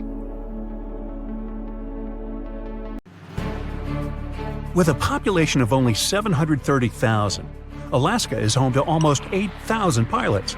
That's more than 1% of the entire state. There are 6 times more pilots and 16 times more aircraft per person than in the rest of the country. It might seem strange for most people, but flying is a big part of life in Alaska. Despite being the biggest state in America, bigger than the next 3 biggest states combined, it has one of the smallest networks of roads in the country. Only 20% of the land is accessible by road. So, having a boat or a plane makes it a lot easier to get from point A to point B. Being less built up has its advantages as well, though. Alaska has 16 national parks, more than 12,000 rivers, and around 100,000 glaciers. If you want to get closer to nature, Alaska would be an incredible place to visit. You can even see the aurora borealis there. When most people think of the coast, they imagine golden beaches and palm trees, but Alaska actually has the most coastline in America. No other state even comes close, with Alaska having 5 times as much coastline as second-place Florida. Alaska has the lowest population density. It has such a small population relative to its size that if Manhattan had the same density of people, only 16 people would live there. Now, New York City is far smaller than Alaska in terms of geographical size, but more people live there than in almost 40 other states. There are more than 27,000 people in 1 square mile of the city. Hey, speaking of other states, only one letter doesn't appear in any state name – Q. Really? Arizona produces so much cotton every year, they can make 2 t-shirts for every American out there. Get equipped for any season with brand new Brightside merch. Click the link and grab your print. The Empire State Building is so big, it even has its own zip code, 10118. It's like a city of its own. If you're on the street and somebody drops a penny from the top of the Empire State Building, no worries. The faster it falls, the more air resistance increases, so it won't reach a speed high enough to cause much harm. It still might sting a little though. Scientists discovered a unique species of ant that only live in New York City. They were found in just one 14-block strip. They've been nicknamed Manhattans. Sounds like one of my puns, but no, I can't claim credit. The United States' first ever commercial passenger flight happened in 1914. It took just 23 minutes and only traveled a short distance within Florida, from St. Petersburg to Tampa. Yet people paid $400 for the luxury, which would be $8,500 today. The oldest city in the U.S. that has been continuously inhabited is St. Augustine, Florida.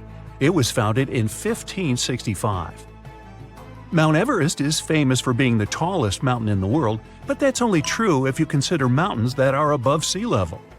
There's a volcano in Hawaii called Mauna Kea that's actually taller if you measure from its bottom at the seafloor. It is 33,500 feet tall from base to peak, while Mount Everest measures in at a little bit more than 29,000 feet. When in Hawaii, try not to get too close to Kilauea. It's one of the most active volcanoes on our planet. It's been constantly erupting for over 35 years now.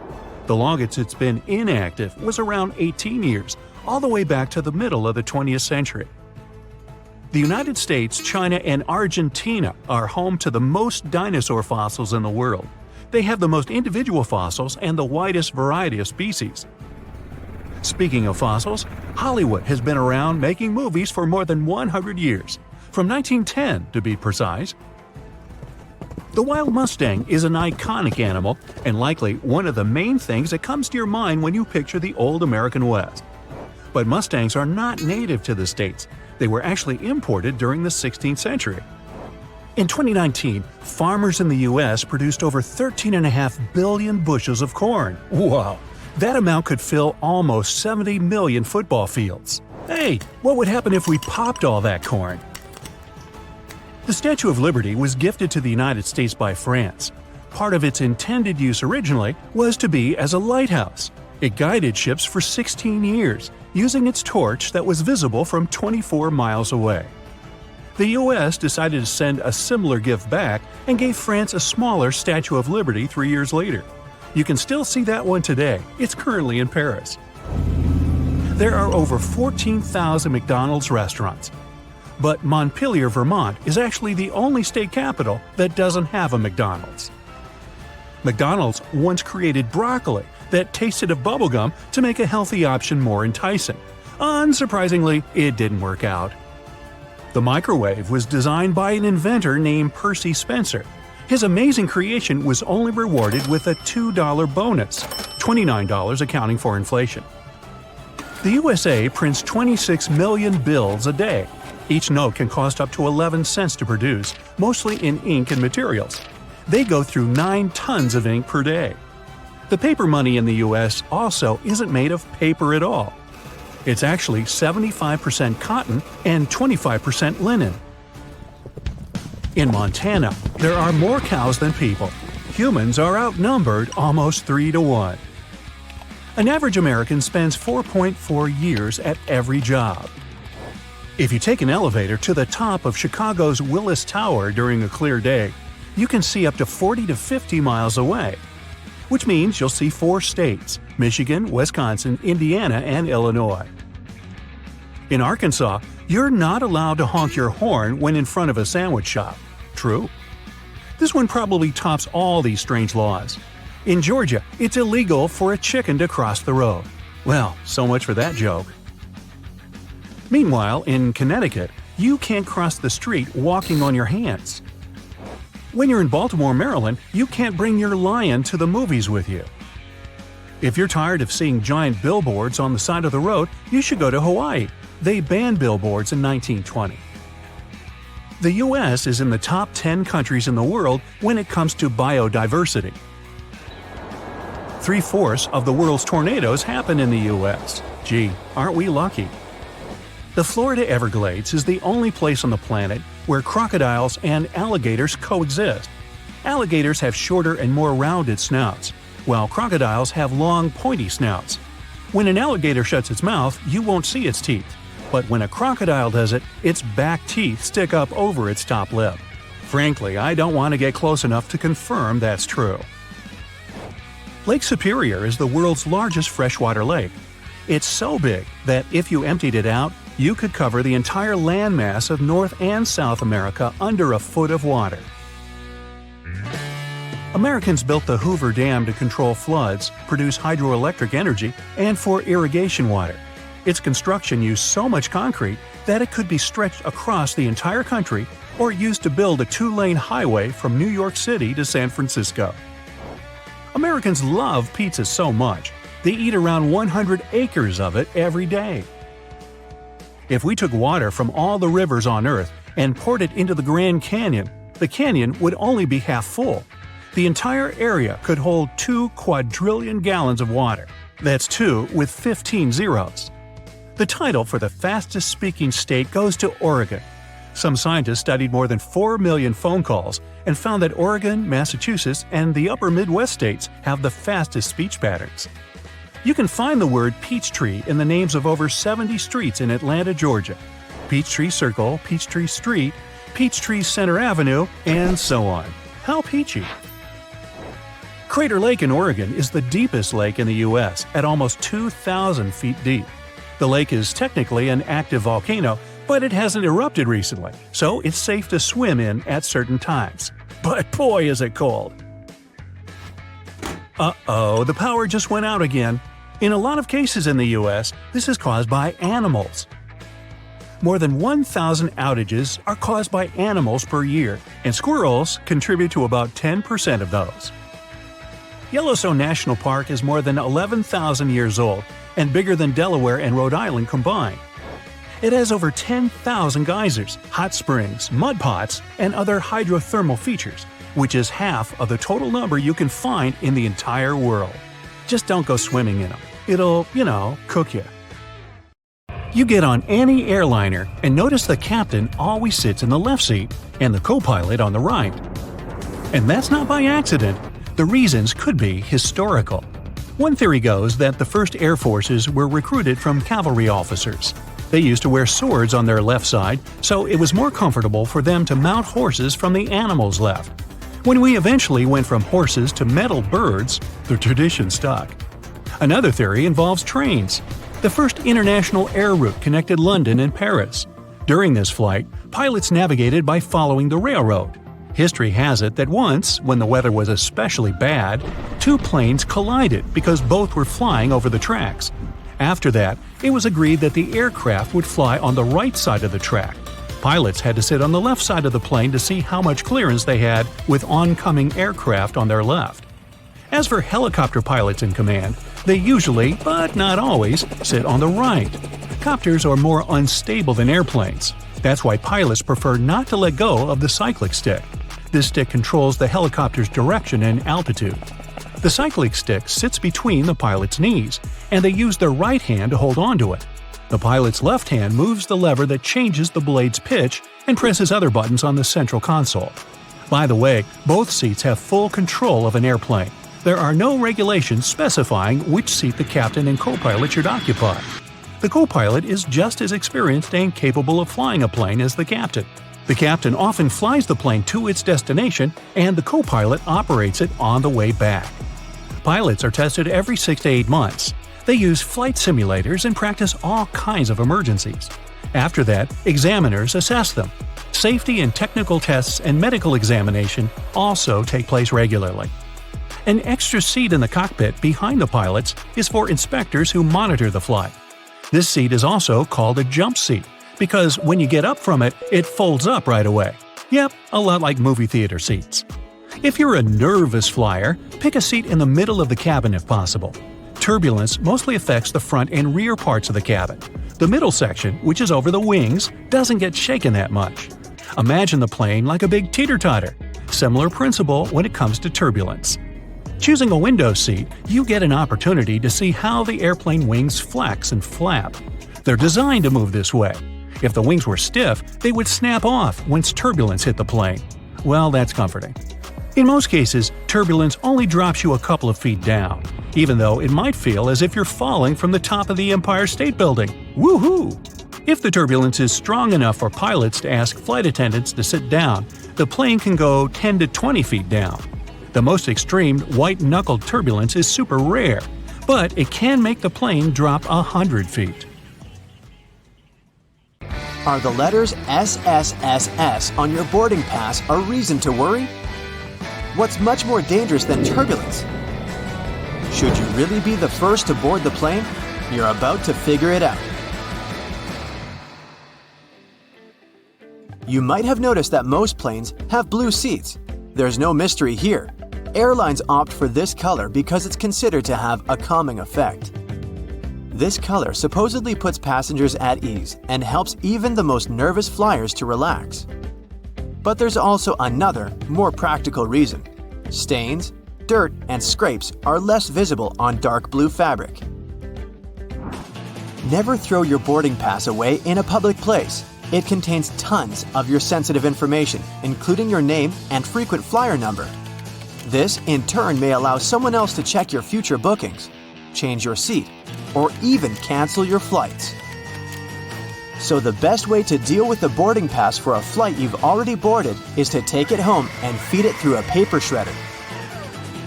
By the way, if you ever see the letters SSSS or S on your boarding pass, get ready for additional security checks. Instead of these letters, there may be a checkerboard pattern. Anyway, if you have any of these marks, your carry-on luggage can also undergo a thorough inspection. Why might they choose you for secondary screening?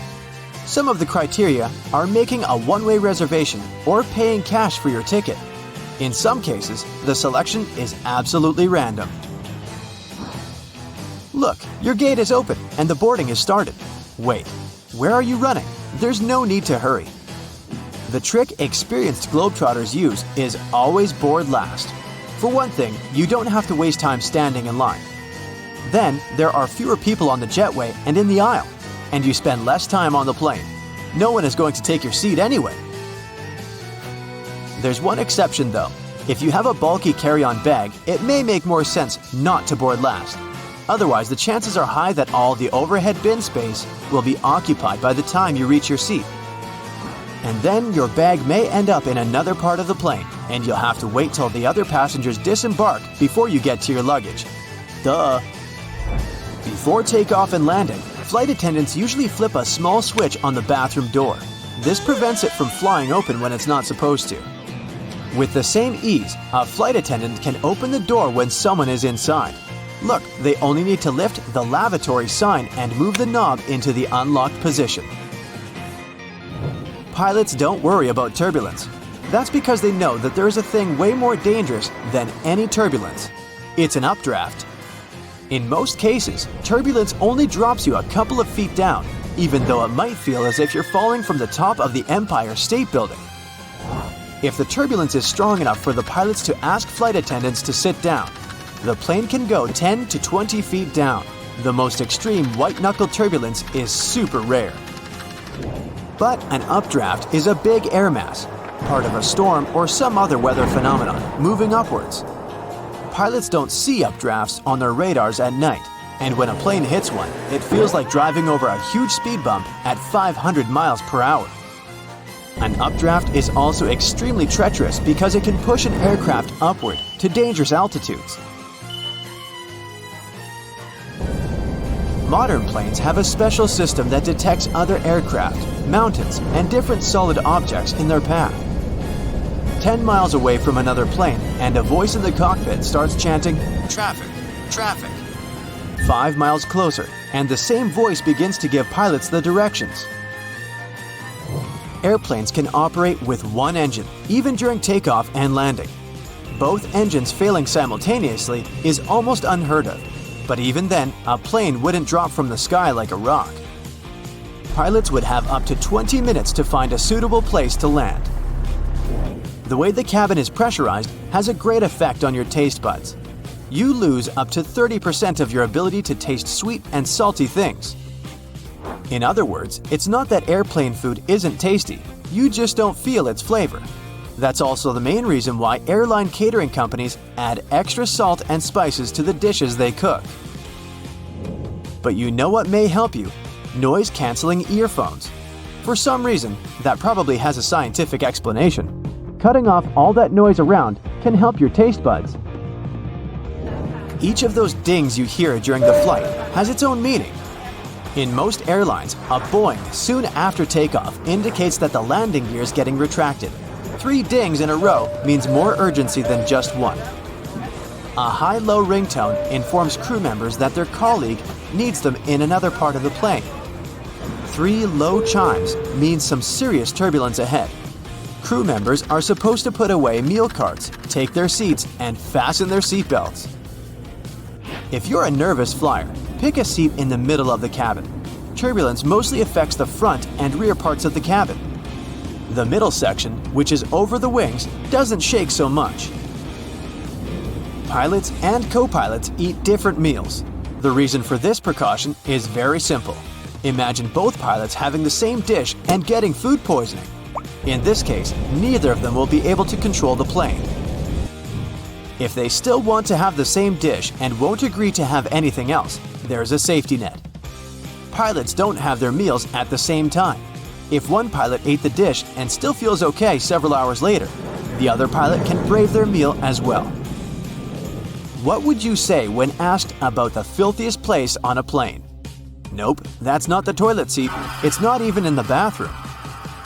Flight attendants warn that you should be particularly careful with headrests, seat pockets, tray tables, and seat belts. Experiments have shown that 1/3 of all seat belts have yeast and mold on them. Most tray tables are covered with bacteria.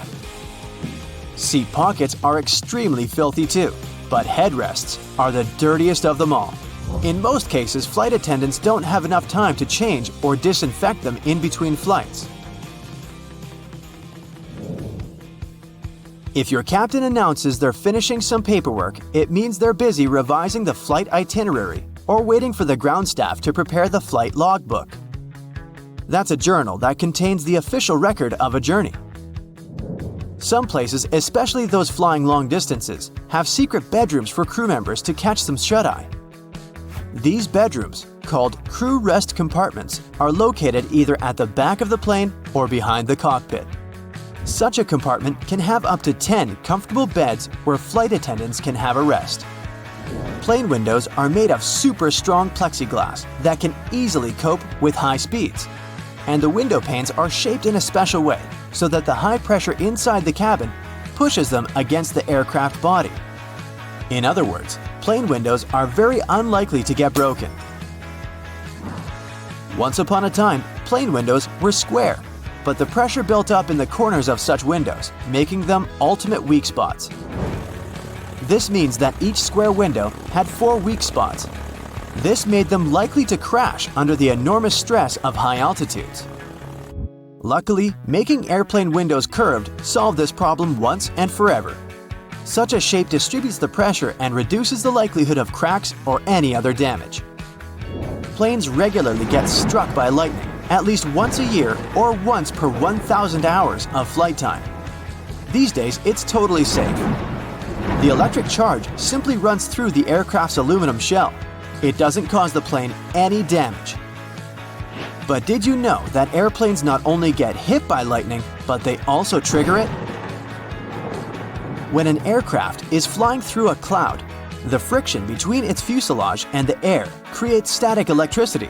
Sometimes it can cause lightning. How can spiders survive when they lose a leg? When they're in a dangerous situation and try to run away, they can lose legs and regrow them only a couple months later. They'll survive without any problem because most of the time, their legs come off at break points. Those are joints that contain muscles and constrict, which helps spiders minimize blood loss. If they lose a leg at the part that comes before the break point, the spider still sheds it, but it will lose more blood. It will be harder for the animal to recover in this case. Speaking of spiders, have you noticed how they sometimes stay extremely still for a long time? They're motionless while waiting for potential prey to land in their web. When moving around, they waste energy and drive unnecessary attention to themselves. Either a hungry bird praying for a quick snack will see it, or a spider will remain hungry because flies will be less likely to come near their web. When spinning a web, they waste a lot of energy. Even after the web is finished, a spider may have to wait for days or weeks to catch something. So, it's important to save as much energy as possible. Hunting spiders are way more active, but the majority of them are nocturnal predators. They spend their days relaxing, tucked away under a rock or in a nest.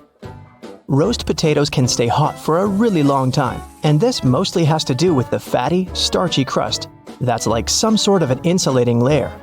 When you pre-boil a potato, this causes its starch granules to absorb water and swell until carb molecules seep out to produce this type of thick gel.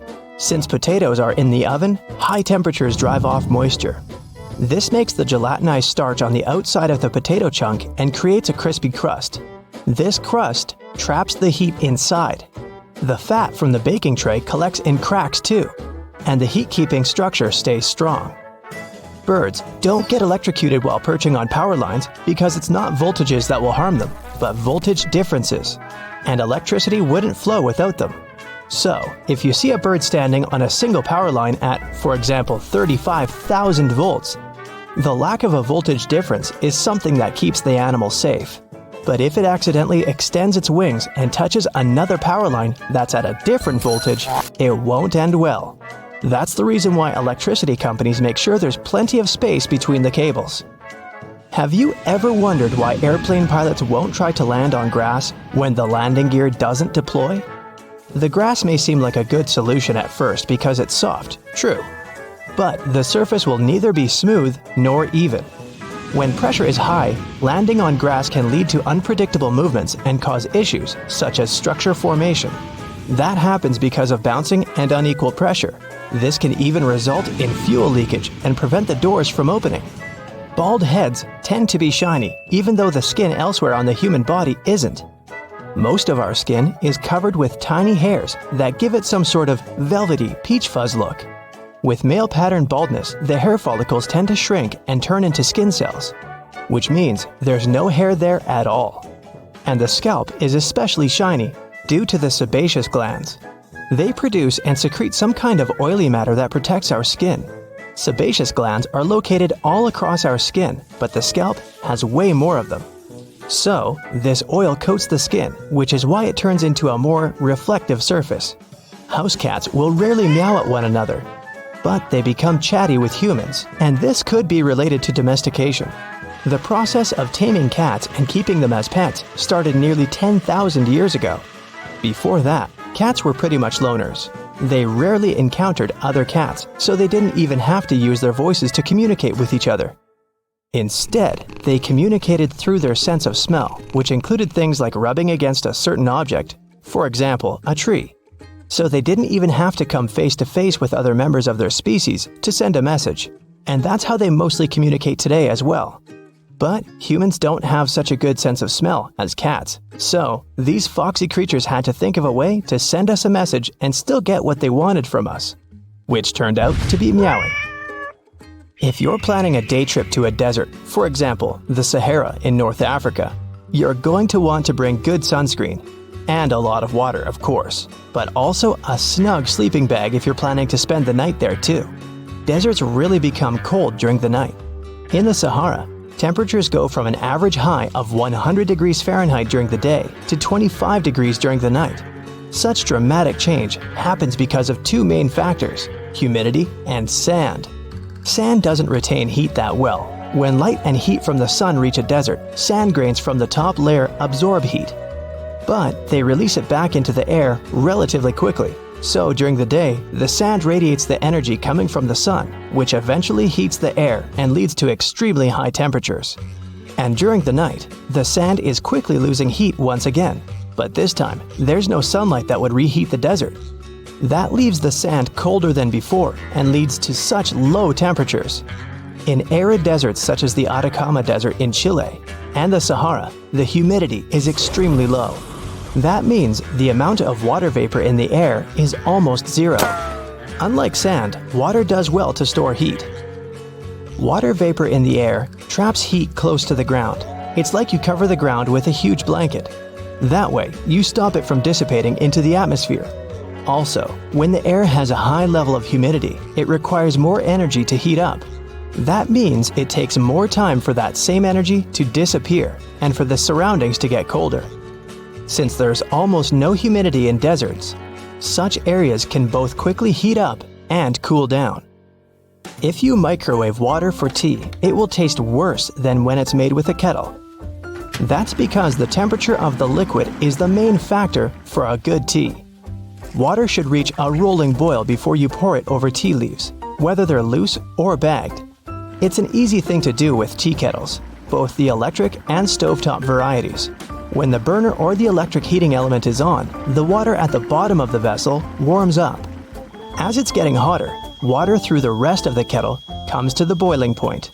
A microwave doesn't heat from the bottom up. It creates electromagnetic waves that randomly jump around the box. You probably notice when you try to reheat leftovers, they end up partially frozen in some spots and extremely hot in others. The same will happen with water because it's hard to control microwave energy. Overheated liquid won't be good for tea either. When water goes above 212 degrees Fahrenheit, which is the boiling point for water, it can destroy the compounds that give a tea its specific flavor. Have you ever wondered why those electrical plugs most Americans use have holes in the prongs? The story dates back to the early 20th century when Harvey Hubble Jr. invented different types of electrical plugs. He started with the detachable electric plug, which was the first ever of that type. Some of his designs had prongs with indents, those aligned with tiny bumps inside the electrical sockets. Such an indent and bump system secured the prongs in place after people would insert a plug into a socket. At some point, these indents gave way to holes, which worked in the same way. But that's just part of the story. Most of the modern outlets don't even have bumps anymore. They keep plugs from falling out of the wall by using friction and pressure. Today, some manufacturers insert a rod through all the holes in a line of prongs. That's how they lock them in place while encasing them in plastic. Some also say the holes save metal, which cuts costs of manufacturing in the long term. Many airports have carpets at their gate areas. This nicety usually comes with a few other perks: lower ceilings, comfortable seats, and pleasant natural lighting. All this costs more for airports, and carpets are not so easy to clean as hard floors are, but they create a cozy feeling for passengers waiting for their flight, making them more relaxed. Still, it isn't a gesture of goodwill on the part of airports. According to social research, calm passengers are about 7 to 10% more likely to go window shopping and actually buy something in the lounge area or duty-free zone. So, by investing in the passenger's comfort, airports actually increase their own income. If you ever wanted to know what happened to your baggage while you're on board a plane, the short answer is that airport staff don't actually know once it leaves their territory, and they probably really don't care. Sorry. Baggage is sorted automatically. Scanners scan the barcode and sort the baggage according to its destination. The three main tasks of airport baggage handlers are to move your bags from the check-in area to the gate, to move them from one gate to another when you have a connection, and to move your bags from the plane to the baggage claim area. And that's it. So if your luggage doesn't move fast enough, it can be late for your connecting flight, or the exact opposite. Your bag gets to your destination before you do because you're stuck at passport control. Another problem can arise if you forget to tear off any old stickers showing a different destination. In this case, the scanner might send your luggage to the wrong country. Most airports are equipped with giant kitchens where the food for passengers is prepared. These kitchens usually cook food for different airlines at once. And since that oh-so-delightful airplane food must be cooked for about 6 to 10 hours in advance, these kitchens have to work 24/7. And however surprising it might sound, the menu for your flight is developed up to a year in advance. This is a common practice for most airlines because every single ingredient matters and adds to expenses. In fact, one airline managed to save $40,000 after they removed just one olive from every salad they served on their flights. Airport staff sometimes ask passengers to rub their hands on a piece of cloth before putting it into a special machine. It might seem kind of scary, but it's actually harmless. You're simply being checked by a machine called an atomizer. Before their working day starts, employees put samples of dangerous chemicals into the machine. The machine memorizes these smells, and in case a person's hand smells like those chemicals, it alerts airport staff to this danger. You know how it sometimes goes. You come to the security checkpoint, and suddenly, it turns out you have something prohibited to take on board in your carry-on. But don't worry, all the things seized during the pre-flight inspection can be stored at the airport for as long as 3 months. On top of that, you have an opportunity to mail them any address inside the country. Things taken away by security and weren't claimed can also get sold at special auctions and are delivered worldwide. If you have a long layover between flights, going to the nearest hotel to rest might not be the cheapest option. There's a much better trick. Check if the airport or airline sells 24-hour access to the VIP lounge zone.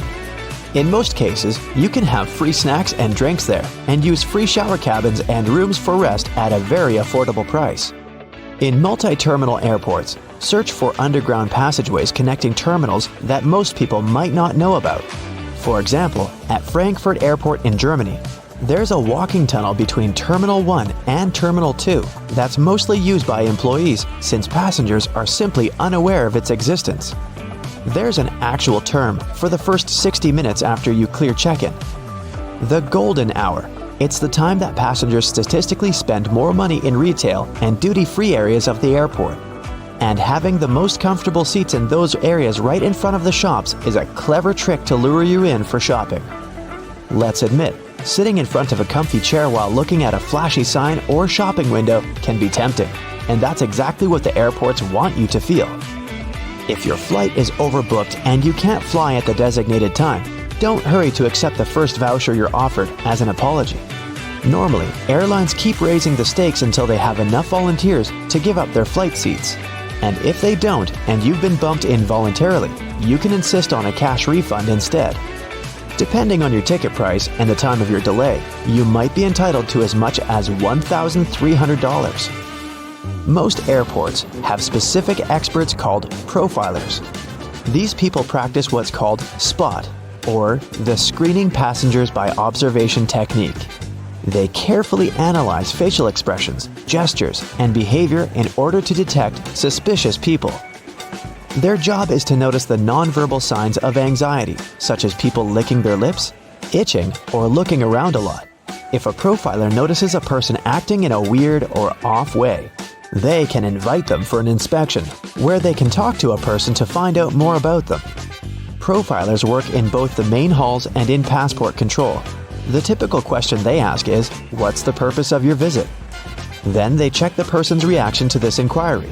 No matter how reserved a passenger is, if they have something to hide, TSA officers will find out, thanks to the tiniest cues in people's behavior. Before your luggage even gets on the plane, it goes through 5 security levels, and one of them, besides scanning the contents, includes being checked by a special dog that can sniff out dangerous chemicals. It's a well-known fact that a dog's nose is much stronger than that of any human. In fact, dogs distinguish smells from 10,000 to 100,000 times better than people do. No wonder airports take advantage of this super sense for security and regularly use these sniffer dogs to detect suspicious substances. What's really cool is that you can't even distinguish a detection dog from its civilian siblings. Unlike police dogs, the ones working at airports aren't trained to frighten or intimidate people. The most popular sniffer breeds are golden retrievers, labs, and German short-haired pointers. Charging your phone at a specifically designated spot can look convenient, but it's not really safe. If the charging station only allows you to plug in your cord, you might get malware installed on your phone with you none the wiser. The only safe way to charge your phone or tablet is to find an electric socket and use it with your own charger. Same goes for free airport Wi-Fi, apart from the airports requiring you to authenticate yourself more often than not. Someone can easily access your data while you're using an unprotected Wi-Fi hotspot. It's safer to use your mobile data, but if you absolutely have to use the airport's Wi-Fi, best clear or encrypt all your important data on your device. It might be exasperating to take your laptop out of your carry-on at the security check every single time. But the airport staff need to have a clear look at your device to make sure nothing is concealed inside. On the screen of an X-ray scanner, a laptop looks like a semi-transparent object with a clearly visible hard drive, CD drive, and whatnot. But security officers can't see what's behind some of those parts. For example, a dense and rather large battery. People tend to choose the closest security line to them. If that line turns out to be super crowded, just look around after ID and ticket check. You may see another checkpoint with much fewer people. Some checkpoints at the airport are situated at the far edges of the terminal, and that's why passengers fail to notice them. Applying for a TSA pre-check can be a great time saver for traveling in and out of the US. Being a member of this program has some great perks. First, getting through security and passport control happens faster. If you're a pre-check traveler, you won't have to take off your shoes or remove your belt, and forget about placing your stuff like liquids and laptops in special bins. If you aren't flying to or from the US, then you can look up similar services available in your country. If you're flying economy class but don't like it, who does? Check in online and check out the seating options about 4 days before your flight. It's about that time that airlines typically start upgrading seats, and you might get an upgrade to business class for a small fee or even sometimes for free. You can also ask for an upgrade when you're already at the airport. Most people forget about this opportunity or simply don't care, so you might just get lucky. Want to catch a glimpse of what flying might look like in the future? Then you're in the right place. Economy class lie flat bunk beds, vertical flying vehicles, AI-powered in-flight meal service. Buckle up and let's start our flight. But first, I need to ask you, have you ever heard of the Crystal Cabin Awards? Oh, those are like the Oscars of aviation interior design. And here are some of the most recent winners. Meet Skynest, a lie-flat bed for people traveling in economy class. These nests are supposed to be used on long-haul flights. The design is based on a sleep pod island located in the middle of the plane. And you can book a 4-hour time slot if you want to take a real nap during your flight. The best news is that this design is likely to be introduced next year. While traveling in premium economy on long routes, you'll be able to use smarter seating design. It includes wider seats and twin armrests, which means no more fighting for space with your neighbors. Plus, there will be fully flexible rows with cushions that can be elevated, creating lie-flat beds. Lufthansa Group has promised that premium passengers will be able to book suites with double beds and travel on temperature-controllable heated or cooled seats. As you see, these days, airline companies are working hard on new designs of aircraft cabins, and it might impact the entire future of air travel. At the moment, they focus on travelers' experience within the walls of the plane. As a result, we have some mind-boggling products. Check out Singapore Airlines first-class suites, or Air France's La Première cabin, which is believed to become one of the best first-class cabins in the skies. It's going to feature suites equipped with separate sofas and chairs, and each suite will have 5 windows along the cabin wall. This will make it the longest first-class suite in the world. But then, Airbus went and patented the idea of a more interactive flight experience, especially for those lucky passengers occupying window seats. With the help of special eye-tracking equipment, the aircraft might be able to highlight significant objects you're looking at and provide you with detailed information, appearing on a semi-transparent display on the window. The patent also claims that you could send data to devices connected by Bluetooth or Wi-Fi. This way, takeoffs and landings would get much more exciting, and you'd be able to get information about a new country or city. Qatar Airlines, in turn, came up with the idea of Q suites. It looks like this. On the sides, you have individual suites, while the middle part can be transformed. You can choose to have a double suite to travel together with your partner, or you can have some private space, or even move the walls and turn the place into a quad suite that you can use for a meeting. There might also be some improvements in economy class. They're bound to bring more comfort, especially on a long-haul flight. A company called Zodiac Seats filed a patent based on a zigzag configuration of seats. Look at this aisle, which contains 3 and 4 seats, with each of them facing in the opposite direction. This allows for way more shoulder space than regular seating. Plus, passengers have a lot of leg space. Yes, some people might feel a bit uncomfortable having to face their neighbor for more than 8 hours straight, but aren't these space improvements worth it? Now, you might know that moving around the cabin while flight attendants are serving meals and beverages is kinda tricky. Plus, you have to eat at a specific time with everyone else. Or, if you're not feeling hungry, forego the meal altogether. Well, robots might be the solution. One company has suggested using perfectly sized pods that could slide along the rail in the middle of the aisle, delivering drinks and food ordered by passengers. This way, you could get your meal at the most suitable time for you without leaving your seat. This solution is likely to solve the problems with meal service. Even better, it might allow for fewer galleys in large planes. Unfortunately, this idea was filed 60 years ago and hasn't been implemented yet, so maybe it's not as great as it sounds. Another idea connected with in-flight meal service includes using AI. According to its creators, the technology will record what passengers leave on their trays, and later use this data to suggest various catering plans on subsequent flights. Now, even though these innovations sound like they're going to make traveling way more comfortable, they're not exactly revolutionary. But look at these innovations. Vertical takeoff and landing aircraft. Hyundai Transys's air taxi cabin concept optimizes space and prioritizes your privacy in a shared cabin. If we talk about short flights, there's City Airbus Next Gen. That's an all-electric, vertical takeoff and landing vehicle with 4 seats based on the lift and cruise concept. It can operate within the range of 50 miles and has a cruise speed of 74 miles per hour. Another amazing prospect is passenger aircraft with AI co-pilots, or even pilots. Some experts claim that planes could potentially be flown on a fully automated basis. Not everyone agrees with this idea, though. A skilled pilot is part of a complicated safety system that reduces risks and keeps passengers safe. Pilots have to be navigators, technicians, engineers, and weather experts.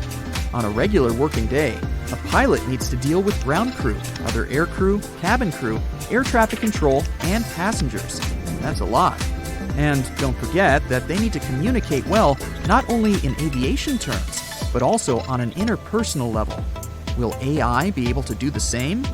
Time will tell. But let's get back to the boldest ideas about the future of air travel. Some experts think that sometime around 2040, you'll be able to catch a hypersonic plane ride. Lots of people believe that the era of supersonic planes finished in 2003 when the Concorde commercial airplane was decommissioned after decades of being unprofitable. But it seems the situation might change soon. New supersonic aircraft will fly at incredible heights, and their speed is likely to be at least 6 times the speed of any other passenger plane. Traveling from New York to London, in this case, will take less than 2 hours. By comparison, these days, it takes a conventional airplane 8 hours to fly from one of these cities to the other. There is one problem, though. The supersonic plane tickets will cost a lot. And statistically, people tend to prioritize price over speed. So experts don't think that a lot of people will be eager to pay a few $1,000s to get from London to Sydney in 4 hours. Plus, such planes will need a lot of liquid hydrogen fuel, and at the moment, it's not cheap. By the way, You might not recognize a plane from 2050. These flying machines will keep changing for the next several decades, and the chances are high that, at some moment, windows will start to disappear from airplanes altogether. This way, aircraft will become stronger and better suited for high speeds. Windows make planes heavier, which results in larger fuel consumption. No wonder cargo planes don't have windows. Planes will also become sleeker and will likely be covered with solar panels. There's also a concept of a plane with its cabin made out of transparent polymers. I don't know about you, but I don't think I'd ever board such a plane. Talk about aerophobia. The chances are that in a few decades, we'll see a hypersonic plane with a jet engine that can turn into a rocket that can fly into space. Liquid oxygen would get injected into the exhaust, turning the engine into a rocket. It would help the aircraft reach enormous speeds, and on the way back, the engine would turn into a regular jet engine once again. A lot of airports are built near water, and there's a whole bunch of reasons for this. First off, most airports are located in big cities, and big cities are usually built near some form of water anyway. Back in the day, before trucks and proper roads were built, goods were transported by ship. Having a river or ocean nearby was vital to deliver essential supplies to the cities, like food and building supplies. It also allowed for trading to boost the local economies. Because most people travel into big cities for business and holidays, rather than rural areas, it made sense to build the airports there. The high demand for travel meant that the airports were needed and also made them profitable. But that's not the only reason they're built near water. Big cities are usually super crowded, and airports require a lot of land. Imagine trying to find a space big enough in the middle of New York City to put an airport. It would be basically impossible. Areas next to water are usually a bit more rural, so there's more space than the big cities filled with skyscrapers. Some countries have even taken this one step further. Land is really scarce in Japan, so to build Kansai International Airport, the architects of Osaka headed 3 miles offshore to Osaka Bay to make a man-made island. The artificial island is 13,200 feet long and 8,500 feet wide. That's so big that it can even be seen from space. It took a whopping 38 months to complete, and travelers can get across to the main island of Honshu via car, railroad, or high-speed ferry. Kansai International Airport opened in 1994 and became the world's first airport to be built on the sea. Despite its location, it has the longest airport terminal in the world with a length of just under 1 mile. Airplanes also can't have any obstacles around them when landing. It would be really difficult to try landing a plane with obstructions. These include trees, mountains, buildings, and power lines. Over water, nothing will restrict planes from taking off or landing, making it much safer. On mountainous islands, runways are often parallel to the ocean, as the mountains are inland, just like in the Gran Canaria Airport, located on one of the Canary Islands. It also links to safety reasons. If a plane has to cancel a runway landing and go back around again, there must be enough room for it to do this safely without hitting anything. It's also got to be able to climb back up into the air at a safe angle to avoid causing problems for the passengers inside. Reaching this safe altitude is much easier, quicker, and safer by the sea, compared to big cities or mountainous areas. Speaking of failed landings, pilots are trained to deal with engine failure on takeoff. If a plane reaches the right speed for takeoff, it has to leave the runway, even if the engine fails. But don't worry, planes can still fly with only one engine. It just requires a bit more effort. Because of the reduced capacity, it takes longer to reach the right altitude, and more space is required for takeoff. Taking off towards the ocean makes it easier to climb to a safe altitude without worrying about colliding with any obstacles. Another reason for airports being built at water level is that the higher up we go, the thinner the air becomes. It causes the thrust of the engines to decrease, as well as the lift produced by the wings. Setting off from higher areas means it's more difficult for the planes to take off. In terms of money, this would mean building longer runways, which would cost more, and no one wants that. This also means the planes require less fuel as they don't burn as much energy on takeoff. And there's less noise made as the planes don't have to work as hard. But despite this making the planes less noisy, Airports are going to have pretty high noise levels. Imagine hearing planes zooming over your house while you're trying to get sleep at night. This is a key reason why airports are usually built on the coast, far away from any residential areas, as fish aren't generally known to file noise complaints. In some countries, airports actually have to provide upgrades for nearby houses that will be affected by the noise. Germany is one of these countries, and they do everything from improving roofs to adding wall insulation to cover all that noise. Building by the coast means that they don't have to pay up for all these expensive upgrades, which saves the airport lots of cash. Coastal areas also have weather advantages for flying. Sea breezes are steady winds that blow from the water to the land. Planes mostly land and take off with the wind, making it the perfect place to build an airport as there'll be no delays caused by unexpected strong winds. But while the sea breezes that come in spring and summer are great, areas near water can be prone to fog during fall and winter, so this part has its pros and cons. But not every airport is on the coast, as it does also pose a number of issues too. One of the biggest is birds. Our feathered friends love the coast because of all the yummy fish, but they can cause big problems for pilots. But airports manage to get around this using scare tactics. Birds don't really enjoy noise, and planes aren't the quietest of things. Airports also make loud bangs and even train hawks to take down birds that are in the way. The most obvious risk of building close to the sea, though, is flooding. Airports cost crazy amounts of money to build, and planes aren't cheap either. Back in 2018, Kansai Airport was flooded by Typhoon Jebi. They had to cancel all operations for 2 days, and the water was so high that it damaged the engines of the planes.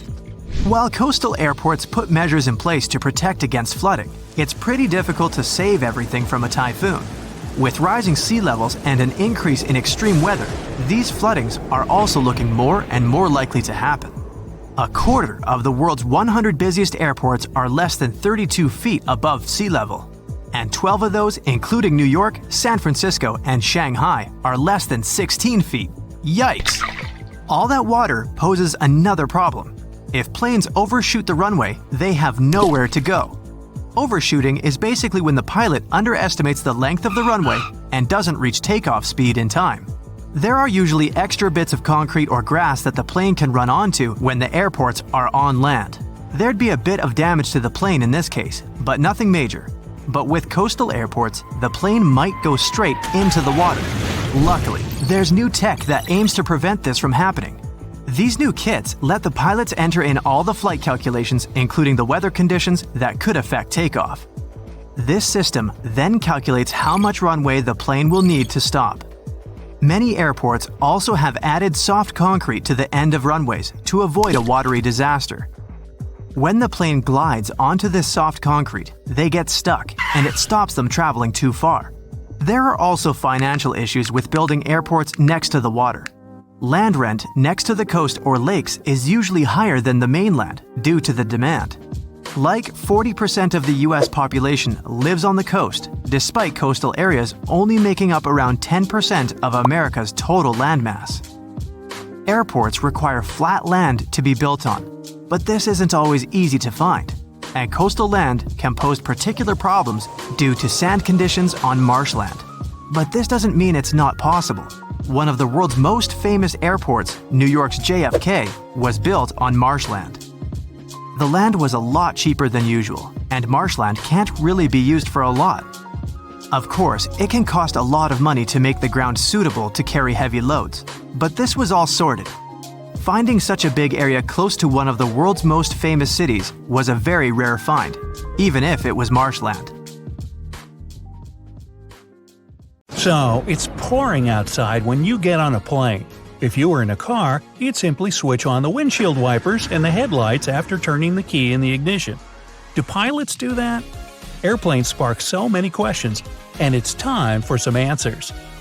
Do planes have windshield wipers? Yes, commercial planes do, but they're only used during taxiing, takeoff, and landing. Once a plane reaches its cruising altitude, pilots turn them off. The plane's speed is fast enough to clear the windshields from rain. Wipers might be absent on single-engine airplanes because the propeller airstream blows strong enough to keep the water away.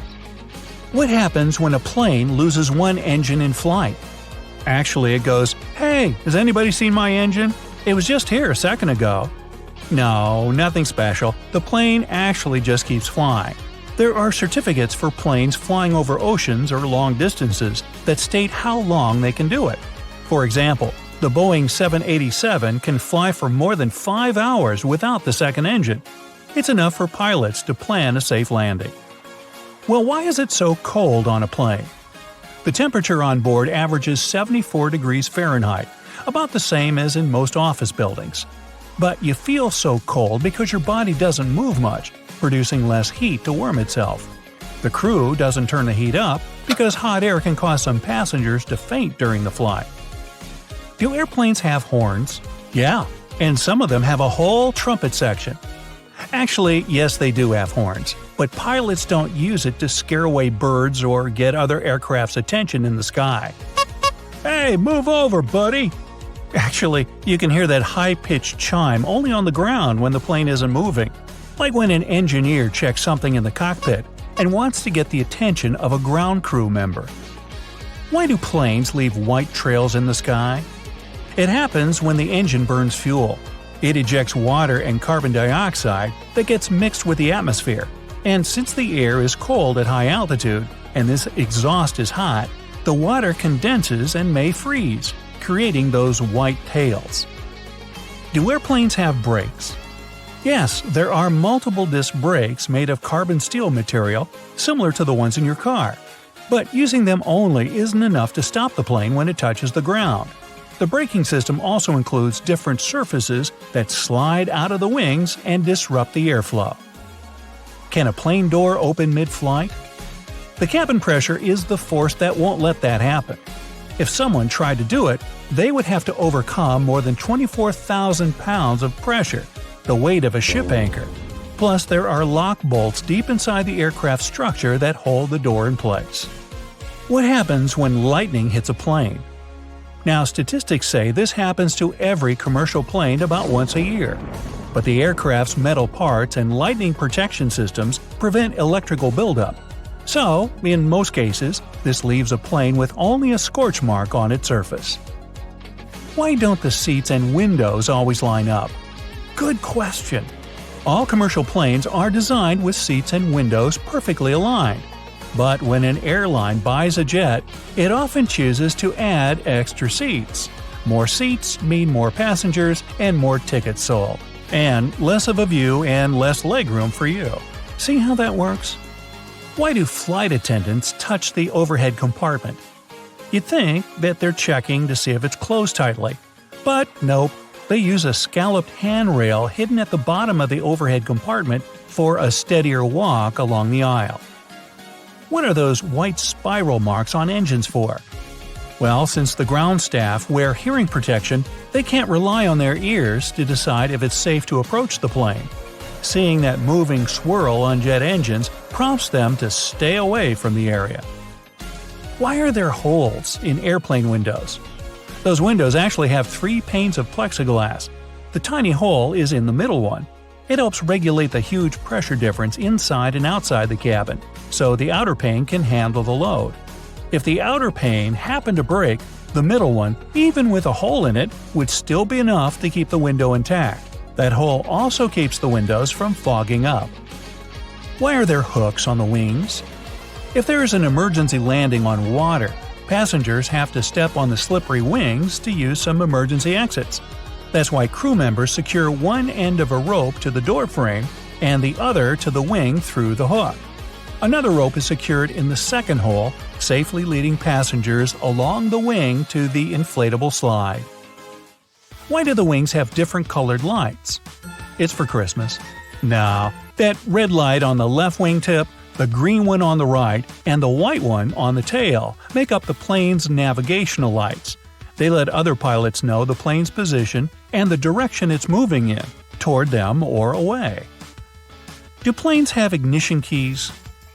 Well, since ignition keys are usually a security measure, most commercial planes don't need them. They're locked in hangars under 24/7 surveillance. To start the engine, a pilot just pushes buttons and turns switches. But smaller private planes, like a Cessna, have ignition keys to start the engine and even locks on the doors. Why are there triangles above the windows? These black and sometimes red stickers let the crew know which window is best to look out when they want to check the moving parts of the wing. If you get motion sickness during the flight, try to choose a seat between the triangles for a more comfortable trip. How can you get extra space on a plane? Well, if you're lucky enough to get an aisle seat, there's a magic button near the hinge under the armrest closest to the aisle. Press it, and the armrest will swing up to the back of your seat. Why are most planes white? Well, this color reflects the sun better than any other, so it helps keep a plane cool. It's also much easier to spot any cracks, dents, leaks, and other faults on the white surface. And paint makes a plane 1,200 pounds heavier, causing it to burn more fuel. Airlines save money by not painting them.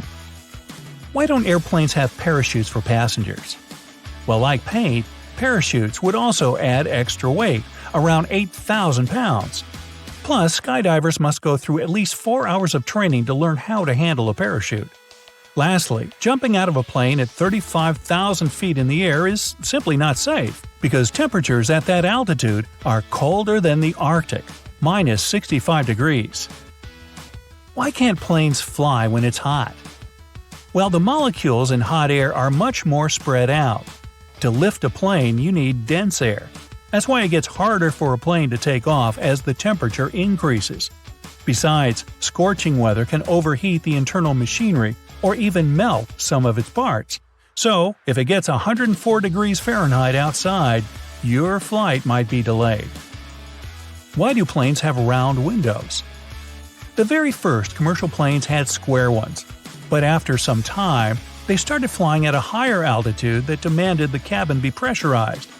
Frequent pressurization and depressurization deformed and even broke windows with corners. They were replaced with round ones since they withstand the pressure much better. How do the oxygen masks work? Very well, actually. If the cabin is depressurized at cruising altitude, it loses oxygen. The masks provide that, but only for 15 minutes. It's okay though.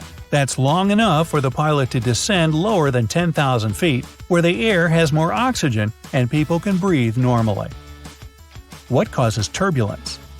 Your trip gets bumpy because of 3 main reasons: storms, mountains, and jet streams. Just like an ocean, air creates waves when it meets a mountain, and sometimes it has nowhere to go but up in strong currents affecting a plane.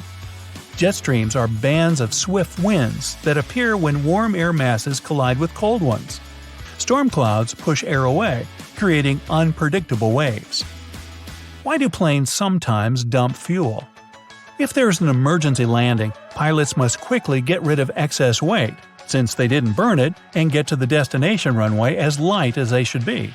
The lighter the plane, the softer it'll touch the ground, so no blown tires or fire. Why are the doors on the left side? Well, the captain usually sits on that side, so aligning the plane with the terminal jet bridge is easier. They fuel the aircraft and load baggage on the right side. If passengers are coming in on the left, it doesn't disturb those crews.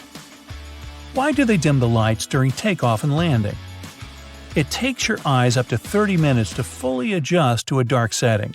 Dimming the lights at night or dusk prepares them in case passengers need to make an emergency exit. They fade the lights during the day to save some engine power. Why are most plane seats blue? This color is psychologically associated with safety and reliability, so flight-weary passengers feel less anxious. Besides, stains and dirt are less visible on blue seats. Now we know! When it's too cold outside, airplanes often get delayed, or in extreme cases, even cancelled altogether. First of all, if it snows heavily, such conditions drastically decrease visibility, making it unsafe to taxi and take off. During a blizzard, flight control may command the aircraft to stay on the ground and wait until the snowstorm subsides. Ice on the runway is another reason. An airplane's landing gear are nothing like a car's wheels, and they can't be equipped with studs to avoid skidding. But even if they were, A plane needs to develop speeds on the ground that are much higher than on an average road to take off successfully. If the runway is slippery with ice, the airplane can slide off it easily. Things like this actually happened in the past. For example, in January 2014, the JFK airport in New York was shut down after a plane skidded off the runway and into the snow. Luckily, no one was injured, but the airport staff had to dig the aircraft out of the snow, and even the local police joined the efforts. Same story with landing, which is even trickier in freezing conditions because a plane is in much less of a controlled environment and traveling at even greater speeds. What's more, while an airplane that's about to take off and skidding will probably get into an open area and stop there, one that's about to land could end up crashing into the airport's infrastructure. Needless to say, that's way more dangerous for everyone. Freezing weather conditions can also cause frost and ice sheets to build up on the plane itself. Airplanes are carefully engineered, and any tampering with their structure may cause huge trouble. As experienced pilots say, even a thin crust of ice over the wings of a plane can mess with their delicate design and destroy lift. Planes can be de-iced though. The airport staff usually spray them with a special solution that doesn't let the ice build up on the aircraft's skin. But back to the runway. If it's covered with ice, there's little you can do. Unless the sun is shining, the chances of safely removing the ice from the pavement are almost zero. There's also a chance of damaging the pavement, making potholes, which can result in safety concerns for both takeoff and landing. Imagine driving over a pothole in a car at full speed. Pretty unpleasant. And now multiply it by about 1,000, because a plane is much heavier than a car, and don't forget that the landing gear is not exactly there for driving. Jet fuel and the equipment that pumps it can freeze too if the temperature is too low. The fuel freezes at -40 degrees Fahrenheit, but that can only happen on the ground before takeoff. At a cruising altitude, temperatures may drop as low as -70 degrees Fahrenheit, but since the liquid is inside the plane and burning down steadily, it's much warmer there.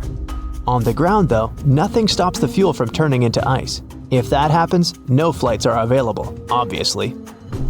Same goes for the pumping equipment. Even if the fuel is still liquid, the pump may cover with ice and just stop delivering the fuel into the plane's tanks. In the worst case scenario, it might even break down, leading to expensive repairs and prolonged delays in flights. Finally, ground crews have to do a lot of work before takeoff or landing, and they're all human after all, so they can't bear the freezing cold for too long. This issue is often resolved by tag teaming. One group of workers goes out in the field to do the job, while the other is waiting for them in a shelter. After 20 minutes or so, the first group returns to warm up, and the second one takes up the job where the first one left it. Although it's efficient, it still slows down the operations a lot, so that might also cause delays. But despite all the trouble freezing weather can cause, it's actually more beneficial for a plane than extreme heat. Cold air is denser than hot, so planes gain more lift and stay truer while in the air. They're more easily controlled in flight too. Air molecules are slower and closer together, creating a steady flow of air around the wings and cockpit. At high altitudes, the air naturally becomes thinner as the air molecules spread out and become more scarce. That's exactly why planes can't get to the upper layers of the atmosphere. There's just not enough air there to create sufficient lift. The same happens when it's too hot down on the ground though. Air molecules get faster and spread out, meaning the plane's wings don't have as much air to push off and get into the flight mode. To take off in extreme heat, a plane has to move much faster to generate enough air resistance and lift. But to move faster, the plane needs its engines to work better, and that's also impossible when it's too hot. As the air gets thinner, the amount of oxygen decreases too. And jet engines use oxygen in the atmosphere for combustion. When they lack this crucial element, they can't convert enough energy into thrust, meaning slower acceleration and worse energy output overall. So the problem is that the plane has to have a longer runway distance to build up enough speed and lift to take off. But it can't because its engines are not working to the best of their ability. This usually doesn't cause trouble, but only up to a point. When the temperatures on the ground level reaches about 120 degrees Fahrenheit, some flights can get cancelled because it's simply dangerous for them to try and take off. Other planes are more heat-resistant and powerful, but that also depends on the heat. Some aircraft even have to reduce their weight by removing part of their fuel, cargo, or even passengers when it's too hot. Lighter load means better acceleration before takeoff, and it doesn't help to avoid cancellations, but it also means planes aren't working to their full capacity. The average cruising altitude for an airplane is about 35,000 feet. They don't technically need to be so high up, but that altitude gives the best speed and efficiency. Air gets thinner at higher altitudes, which means less wind resistance, but less lift. For most commercial aircraft, the area between 30,000 and 40,000 feet is the sweet spot where the two factors balance out. You probably still aren't using a laptop from 1999, and your computer isn't flying at close to the speed of sound. Fortunately, planes have a much longer lifespan than computers. There are airliners from the early 1970s that are still just fine. They might not be able to keep up in terms of speed and fuel efficiency, but older planes are no less safe than their modern counterparts. Contrails, those white trails airplanes leave behind them at high altitudes, are easily mistaken for engine exhaust, but most are nothing more than water vapor. During a flight, moisture in the air collects in the engines before being vented with the exhaust. The hot, wet air leaving the engines mixes with the cool, dry air found at high altitudes, resulting in long, thin lines of vapor. Humidity determines when contrails form and how long they remain visible. Ever notice the numbers on the end of a runway? They're actually used to show the pilot which direction the plane is facing. For example, the number 36 is short for a heading of 360 degrees or due north. Along with numbers, the letters R and L indicate if the nearest runway is to the right or left. The lights on the tips of a plane's wings are called position lights or navigation lights, and they're used during times of reduced visibility. They help planes to see each other in the dark and can also tell pilots what direction an aircraft is traveling. The red light marks the tip of the left wing, while the green light is on the right. The third light is white and found on or near the tail. It might seem odd that the flight crew cares whether your window shades are up or down. The main reason is so that the passenger's eyes can adjust to the outside light. Mostly, it's just a matter of getting people on and off quickly. But in an emergency, the last thing they want is people stopping to blink before they evacuate the plane. Most airports are equipped with giant kitchens where the food for passengers is prepared for different airlines at once. Since those oh-so-delightful airplane meals must be cooked about 6 to 10 hours prior to the flight, the kitchens have to work 24/7. Besides, the menu for your flight is developed up to a year in advance. This is a common practice for most airlines because every single ingredient matters and adds to expenses. In fact, American Airlines managed to save $40,000 per year in 1987 after they removed just one olive from every salad they served on their flights. If you have a long layover between flights, going to the nearest hotel to rest might not be the cheapest option. There's a much better trick. Check if the airport or airline sells 24-hour access to the VIP lounge zone. In most cases, you can have free snacks and drinks there, and use free shower cabins and rooms for rest at a very affordable price. There's an actual term for the first 60 minutes after you check in, the golden hour. It's the time that passengers statistically spend more money in retail and duty-free areas of the airport. And having the most comfortable seats in those areas right in front of the shops is a clever trick to lure you in for shopping. Sitting in a comfy chair while looking at a flashy sign or shopping window can be tempting. If you ever wanted to know what happens to your baggage while you're on board a plane, the short answer is that airport staff don't know once it leaves their territory. And they probably don't really care. Sorry. Baggage is sorted automatically. Scanners scan the barcode and sort the baggage according to its destination. The three main tasks of airport baggage handlers are to move your bags from the check-in area to the gate, to move them from one gate to another when you have a connection, and to move your bags from the plane to the baggage claim area. And that's it. So, if your baggage doesn't move fast enough, it can be late for your connecting flight. Or the exact opposite. Your bag gets to your destination before you do because you're stuck at passport control. Another problem can arise if you forget to tear off any old stickers showing a different destination. In this case, the scanner might send your baggage to the wrong country. You arrive at the airport, already anticipating a couple weeks away from work and all your daily troubles. Park your car in the lot and then find out that it's going to cost you a small fortune to leave your car there. Why so much? In fact, airport parking lots are a business just like any other. The land on which they're built, the construction of the lot itself, the maintenance of the whole thing once it's already in operation, all that costs a handsome amount of money. And somebody's got to pay for it, of course. In addition, parking right next to an airport is simply convenient, which adds to the final cost. If you're not ready to dip into your pocket for a piece of extra comfort, better take a cab.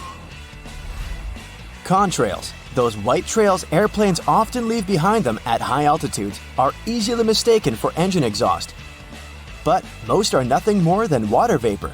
During a flight, moisture in the air collects in the engines before being vented with the exhaust. The hot, wet air leaving the engines mixes with the cool, dry air found at high altitudes, resulting in long, thin lines of vapor. Humidity determines when contrails form and how long they remain visible. If it's already humid up there, then there's more water and the contrail is more prominent. And if it's cold, the droplets might turn into ice, staying behind for a much longer time. If someone were able to open the door mid-flight, they would be immediately pulled out of the plane by a sudden change in air pressure. It could also do serious harm to the aircraft. Fortunately, that's almost impossible. The doors on an airliner open inward while the cabin pressure pushes them out from the inside. The difference between internal and external pressure makes it impossible for the door to open. It might seem odd that the flight crew cares whether your window shades are up or down. The main reason is so that the passenger's eyes can adjust to the outside light. Mostly, it's just a matter of getting people on and off quickly. But in an emergency, the last thing they want is people stopping to blink before they evacuate the plane. Another reason for all the shades to stay up when the airplane is about to take off or land is for the ground crew to see if there's any trouble on board. For example, if there's a fire in the cabin, the ground crew will immediately notice it and act accordingly. If the shades are down, they might lose precious time they would need to rescue the passengers and the airplane crew. Ever notice the numbers on the end of the runway? They're actually used to show the pilot which direction the plane is facing. For example, the number 36 is short for a heading of 360 degrees, or due north. Along with numbers, the letters R and L indicate if the nearest runway is to the right or left. Every commercial airplane you've been on has only one wing. That's right, the left and right wings are actually two parts of a single wing. The first airplanes were called biplanes because they had two wings, one on the top and the other going through the bottom of the fuselage. They were connected with struts and wires, which made a kind of box that basically allowed the aircraft not to fall apart in the air. It was necessary at lower speeds that early planes could only muster. But as the engines increased in power, the second wing became redundant. The single wing still serves as a support for the whole structure though. Looking out the window on the plane's wing, you can see a small yellow double hook on it. It seems strange since it might mess with aerodynamics, but it's there for your safety. In case of an emergency landing, these hooks are used to secure ropes that help passengers exit the plane via the wings. If they're slippery, the rope will help you keep your footing and not fall over while going down. There are several extremely fast streams of air high up in the atmosphere of our planet. Their paths are meandering, but they have a more or less constant flow, allowing passenger aircraft to use them. When an airplane comes close to a jet stream, it may adjust to the direction of its current and fly a lot faster, propelled by the flow. Many airlines use this to their advantage to cut the fuel costs and make air traveling even faster. Clouds, especially thunderheads, can indicate that an area of turbulence is ahead. But sometimes, clear air turbulence occurs when a plane can drop a few feet and start shaking without any warning. It happens when two bodies of air clash at very high speeds. And it's absolutely invisible, so the pilots can't tell when it would happen.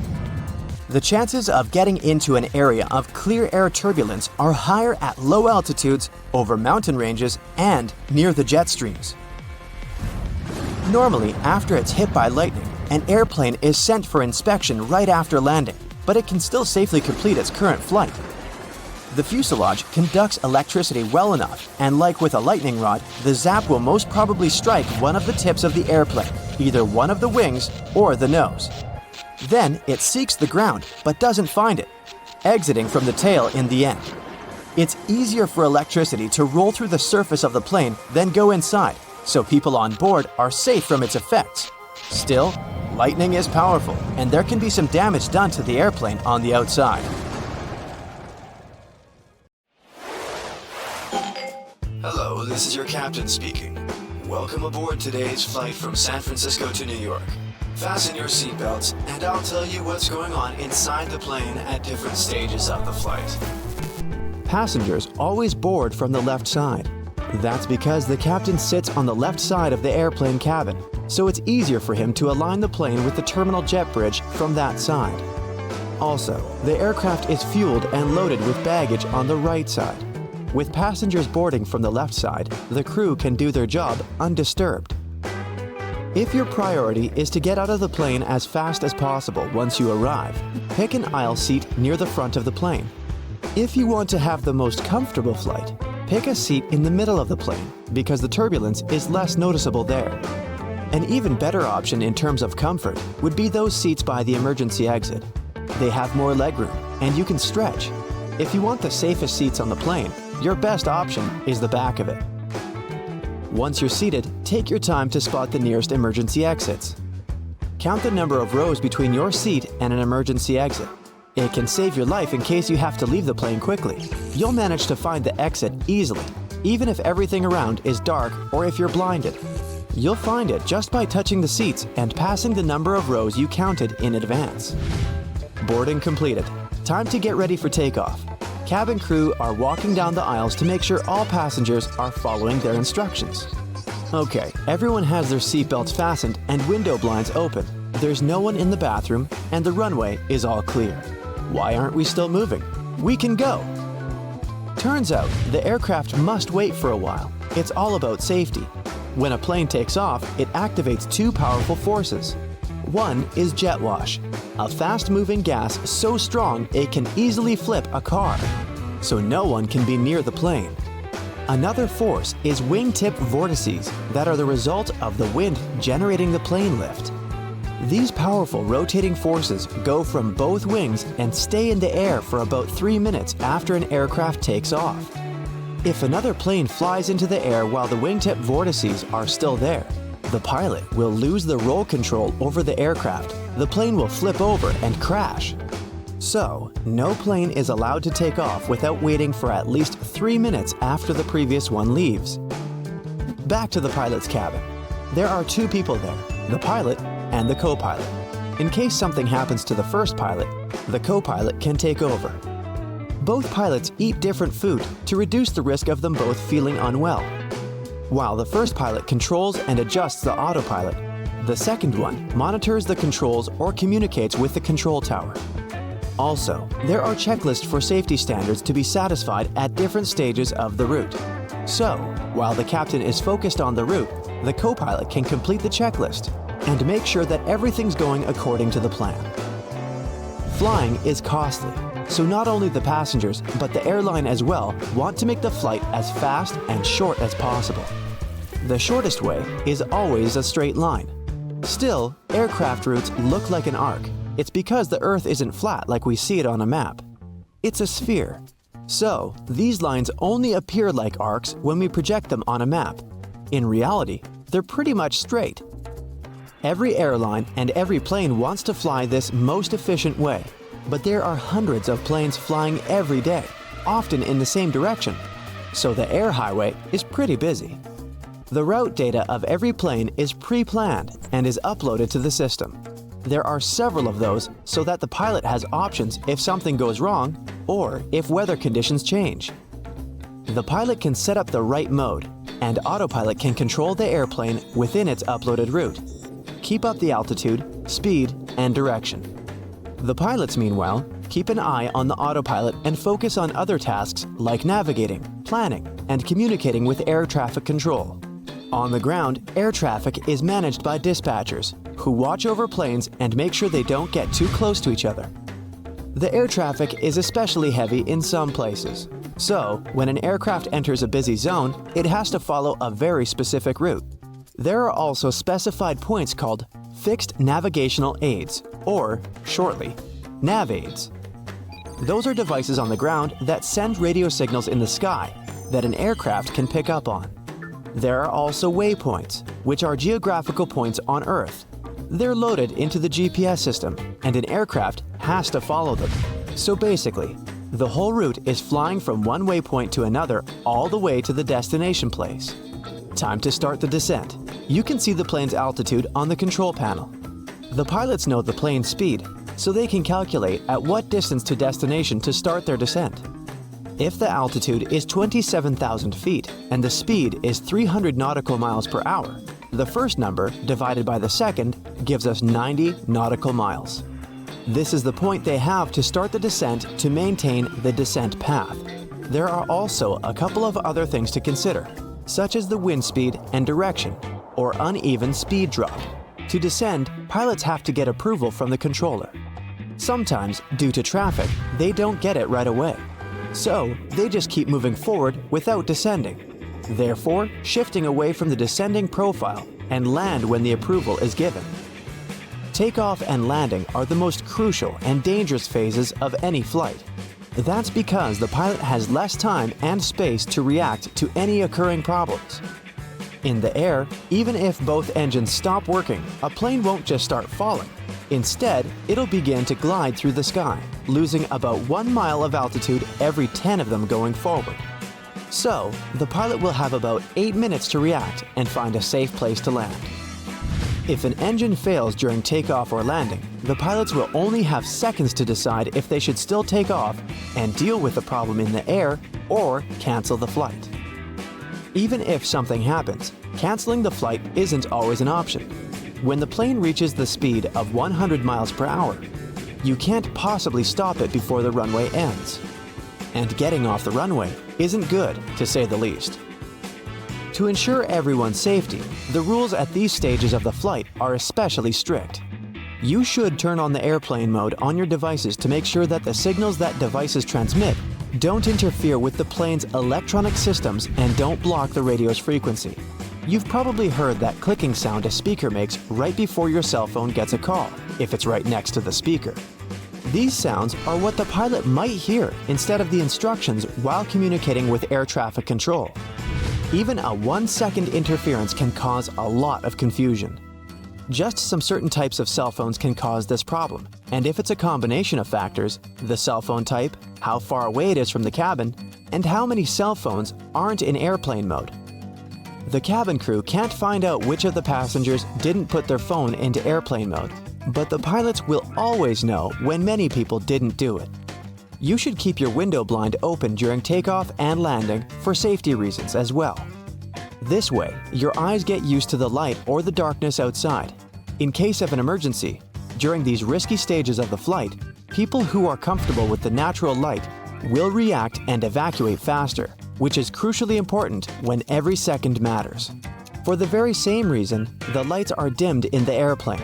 This way, the light will be closest to the light outside the aircraft. Another reason is that if the window blinds are open, people from the outside can see what's going on in the plane. For example, they can see if there's a fire inside and where exactly it is. This way, they can plan the evacuation better. They ask you to fold up your table and put up your seat in the upright position to ensure that in case of an emergency, there will be no obstacles in the way. Everyone should be able to leave the plane as fast as possible. The passengers aren't allowed to use the bathroom during takeoff and landing because there's no seatbelt. no safe escape route with no obstacles, and it's not safe overall. A person can get trapped there during evacuation. The pilot isn't even allowed to take off or land while someone is in the bathroom. And looks like we're ready for landing. Welcome to New York. That's it for today. So hey, if you pacified your curiosity, then give the video a like and share it with your friends. Or if you want more, just click on these videos and stay on the bright side.